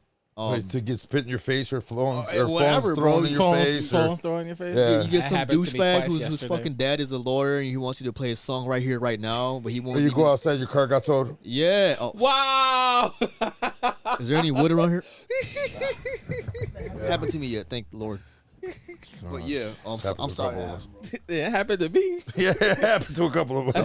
I got ticketed, but yeah. Anyways, but yeah. You walked in when it was clear, and you'll walk out when there's snow, and you'd be like, "That's just scary, fuck. bro." My car was parked on the main street. Oh wait, that did happen to me. Yeah, that did happen. I had to think about that. I was at that Progress Bar on a Sunday, and my car got towed when I walked out. I'm like, "What the fuck?" That must be your shitty feeling. I was so pissed off. And I'm fighting it too. I'm still fighting it. Keep fighting that shit. I'm still fighting it. Fuck the city. Fuck the city, exactly. I'm still fighting it. Fuck them. Jyzn, it's been a pleasure. For sure, bro. Thank you guys. It's been a long time coming. So I'm gonna put you on the spot right now. Are you gonna battle or what? What does man think? No, you got to. It's like when you ask that girl to date her, you got to put her on the spot. Let him cook. You got to, no. Let him cook. He's already cooking, dog. This motherfucker's already fucking. He's already got a fucking meal for Army. Let him cook. What's the prize? I hope it's not a flex ton. No, it's not. I'm kidding. I'm kidding. It's not. It's not. Shit, well, we don't. Well, It's a Wego, bro. we don't know. Shut up. We don't know. It's a battery operated Wego. We do not know if it's Your choice of color, sir. We do not know if it's a controller, but we do have a DJ store that is one of the sponsors for the event. So. That's dope. I appreciate that. So we're not that's sure dope. yet. But to answer your question, I love it too. Who? I don't know. Yeah, he doesn't. Well, that's not an answer I want to talk about. Let him cook. Oh, fuck that, bro. Cook. I want an answer right now. Good night, Freddie. Let him cook. He doesn't. Good night, Freddie. What are you, Freddie? Oh, wait a minute. Who's House up? 13. Who's up? Who's up, man? Who's up right now, Freddie? And I'm fucking with all you. the tortas in the comments, put a torta emoji right now. Oh shit! Put a cheeseburger emoji right now. Come on. Dude, they have a torta emoji. I gotta look for this bitch. But iPhones no, only? for real though, Jyzn, it's been a pleasure. Yeah, thank it's you, been brother. a long Thank time Thank you coming. guys, bro. This was awesome. This was a great show, man. It's been a long time coming. Like I've like I said, I've seen this man. I'm a fan of his work. I'm a fan of his production. I think, like I said before you even walked in, I said he's underrated, way underrated. I want to know why the fuck this guy's not bigger than he is. He's very underrated. I don't know why is this man. You gotta stop hanging out with Pound. Stupid. I don't know why is this man not where he is, where he should be right now. It's just mind blowing to me. But it's and Chicago's saturated with so many DJs, and this man's like up there. Thank you, sir. He's up there, and I just don't understand why. He doesn't get the credit that he deserves. That's just my opinion. I think it's time for me to stop being humble, being an asshole. No. that. Don't do that. That ain't gonna put you anywhere. No, it's not even that. That'll put you up with the asshole crew, and you're only gonna, So as what happened to Boppy. So as we end the show, I always ask the same question, and Al puts his 2 cents in. Any last words? No, you're not gonna die. The new Phase DJ set should not be $800. I don't know what the fuck y'all say. Why not? They're digital. And how are you gonna? Since they're spinning, how are you supposed to hit the fucking the stems? Can I say I don't something? get that. There should never be a solution for a problem that was never there. Right. I still use my old stems or my old phases. They work great. Yeah. I ain't even updated yet. They got a new update. So Yeah, there's a new firmware update. Yeah, paying for turntable remotes is crazy, bro. Like $800, yeah. No. Shit, I agree. Buy like 2 8 balls of coke and get rich, man. What's wrong with you, bro? You know what actually I was looking at yesterday, bro, that just popped up in my head? What? With 2 iPads and an S9. Oh, that's sick. You know what? I think that's pretty innovative. And they got the tone play too for Serato. Mm-hmm. For the app. Mm-hmm. Like Blackout said, you're super underrated. And thank you, sir. Shout out to you, Travis. Man, I haven't seen Blackout in a minute, bro. So like I said, I don't even know what to say about that. All I say is that you should be well excel in this DJ career. You should be like, but sometimes you should be damn near playing in the radio. Well, there is no more radio. Okay, we know Al. There's no why'd more you radio. say that? Nobody's listening to. Then why'd you say that? That's why I say. That's why. Then why'd you say that? That's why I say. If you know, then why'd you say it? That's why I say. Then why'd you know if you said it? He should be damn near playing in the radio. That's why I know that. That's why I say damn near, because people don't listen to the radio anymore. I know that. Then why'd you tell him to play there? But like for instance, you get that? Here's my question. You guys are like stepbrothers, man. I love. Here's my question. You still Look at make, how much room we have. We could do aerobics. You stupid. You still make mixes? I can. I just. Okay. I'm gonna make a contact. Let's get, bro. I'm a contact. I'll say this much. If it's a mix I have to make, I'm gonna do the damn thing. Okay. So you obviously you still go through record pools and grab music and stuff. Absolutely. Like that. All right. So I'm gonna make a phone call. Not even make a phone call. I'm gonna send a text out to DJ DeVille from Club Killers. I'm gonna see if. Shout out to DJ DeVille. I like his edits and remixes. They're pretty dope. I'm gonna see if I could have him on Club Killers Radio. Make a mix for Club Killers Radio. Everybody's working towards Pitbull. Stupid. That ass. Oh, you know what? He has a pretty good platform as well. Yeah, he's got a huge platform. T-Kid Radio. No, for real, man. What's that's up? Exclusive to T-Kid Radio. That's T-Kid on Tuesdays. No, I ain't gonna do that. That's Taco Turn Up Tuesdays. First of no all, torta music. You stupid. T-Kid Torta. First of all, that's too much work. The T stands for torta. Torta Radio. I'm not ready for all that. We're not doing that. Not doing all that. So no, I'm He's got voice. He got the voice too now. Can we do a torta night on the Industry DJs podcast? Let's do it. I'm sorry, man. Maybe. Talk like that, bro. But let's do it. No, but for real. I'm politically correct. No, you're not. You're fucked up just like we all are. For real. I'm gonna talk to DeVille and Dirty Lou to see if we could have Jason. I would highly appreciate that, brother. I would be eternally grateful, and maybe all you gotta do is just make a mix and post it on. All you gotta do is make a mix, email it to Club Killers, and they'll put it on their Mixcloud. I hope so, because I in the past tried sending my remixes and edits to Club Killers and Crickets, but like it's in the past. It's right. Okay. I get it. They get a bunch of emails every damn day, so maybe it just wasn't the right time. But nonetheless, Alex, if you do that, I will highly appreciate it, brother. Yeah, I'll send a text out to DeVille, see what he says. Sometimes being a pain in the ass is not always a good thing or a bad thing. You know, I was just thinking about that. Sometimes we gotta just knock on that damn door until they open it. You know. Yep, absolutely. Because like I said, this man somebody's eventually gonna be home. Like I said, this man is so underrated. I'm pretty sure if he's gonna kill it with the mix that he makes. Any mix that he makes, the man kills it, especially with his edits. Thank you. Told you I never saw this kid, bro, and I was fucking third track into it. I'm surprised. I don't know. I don't get it off. I'm surprised that you never have you even like submitted like one of your edits to like the record pools. Yes, I've done it with DJ City, BPM Supreme, and Club Killers. And all of them. But the thing is, like, I did that when I was young, so right away when they said no, like, I got discouraged. Bro. You know? Like I said, stop saying when you were young. You're still you're 30 years old. Okay, calm down. All right, man. All right. When I was in my early 20s, there you go. I got discouraged because all of them said no. You're making yourself sound so fucking old. Nah, okay. So when I was younger, 4 scores is 7 years ago. All right, so I'm gonna make some contacts and see what we could do with Jason here. I'm serious. I'm dead serious about this because this is ridiculous. This man's too good. You gonna sign a contract now? No, I ain't gonna sign no goddamn contract. He's gonna be your fucking. He wants to do. I'm down to sell my soul. Stupid. No, not stop even. it. Stop it. Not even. Like this man's too good. Like I still play some of his edits till this day. It's just ridiculous. So like I don't understand it at all. So I heard his mixes. I heard his edit, man. I'm telling you, you're so not only your Eclectic Hits Volume 2 is coming out. But February. I mean, you know, the edit, or not the edit, but the engineering on it is just, I mean, it's everything is crisp. Thank you, bro. I take pride in my engineering as well. I heard it, and that's what I listened to too. You. I appreciate it. I listened to the background shit. Nino said put him in the battle. It's up to him. So that's what Nino wants to be in the battle? No, put Nino? him. Nino? If I can get a torta sponsor, I'll be in the battle. I'll get you 3 of them right now. Give me 1 second.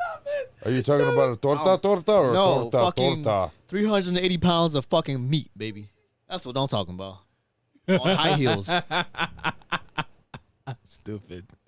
Look like fucking silly putty through somebody's fingers. I'm sorry, bro. I gotta stop talking like that. No, keep going. Keep going.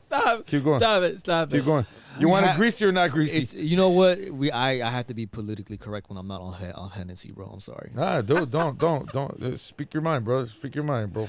Jason, it's been a pleasure. Yes, likewise, guys. Thank you, bro. Thank you. Appreciate you, bro. Thank you, guys. I appreciate you. For I love joining y'all. us. I really appreciate it. It's been a long time coming. This was awesome. And I hope this was good. First podcast? Yeah, this is like therapy, bro. This is your first, though? I believe so. You never been? Okay, awesome. Well, welcome. Yeah, actually, you're right. This is my first one. We broke his virginity. Let's get it, baby. We took it, yes. But it's been a pleasure. It's been another, a pleasure. Another check on the wall. We're going to be like the Red Baron and shit. Let's get it, dog. Wow. So yeah, again, Jason, thank you again for joining us. It's been a pleasure. I hope to see you out in the lounges since you don't. You already know, man. You'll see him in the battle, hopefully. Hope to see it. Probably, may never know. Torta sponsor. Don't worry about it. I'll have a torta. And honestly, if Eclectic Hits Volume 1 is just, if Eclectic Hits Volume 2 is just like Volume 1, I'm down for it. Bro, it's gonna be better. It's gonna be better. The only way we go is up. I don't care what nobody says. Of course. There you go. We're gonna call him the elevator crew. Let's get it. All right. Guys, that's the end of our show for tonight. I thank you guys for tuning in. Again, you can check us out on your favorite streaming platforms: Apple, Google Podcasts, Amazon Music, Stitcher, and the Anchor app. Check us out live every single Monday on Facebook Live at The Industry DJs. Also on YouTube and Twitch at The Industry DJs. Next week we have DJ Point, who's going to be joining us on the show. One of the originals. Shout out DJ One of Point. the original crazy crews. Yes. So tune in to that next Monday, 8:00. Hell yeah. We'll be having DJ Point. This is going to be an interesting show because I'm going to be off. I'm going to be sitting off in the background just listening to you. Point just go at it. That's all. No, we're not going to do it. Nostalgia right there, bro. Exactly. We got years on this shit. Exactly. So tune in to that. Again, real quick, Jason, shout out your socials. And that's your numbers. Instagram is _JYZN. TikTok is JYZN_. SoundCloud, Jyzn Chicago, JYZN. I think that's it. That's it. All right, and then check out. Where you at on SoundCloud as far as? I was just about to say, check out his SoundCloud. I'm actually more active on Bandcamp, so that's gonna be Bandcamp /Jyzn00. Okay. 00. Okay. So yes. So check him out on Bandcamp. Like I said, his edits are ridiculously crazy. Please check out the edits, man. You're not gonna be disappointed. Yes. I'm gonna go look at them right now. Never heard of Bandcamp. Never heard of Bandcamp? The hell? Okay. I'm being honest. What? You want me to fucking lie? You too busy. You too busy just downloading from. Too busy looking at tortas, man. Come on. You too busy just downloading from. I'm joking. No, you're not joking. No, you're not. Are you psychic? I'm hungry. You stupid. To the words of Peter Ramos, support your local DJs. To the words of I'll do it like this. Stay vigilant. Stay warm. We love you.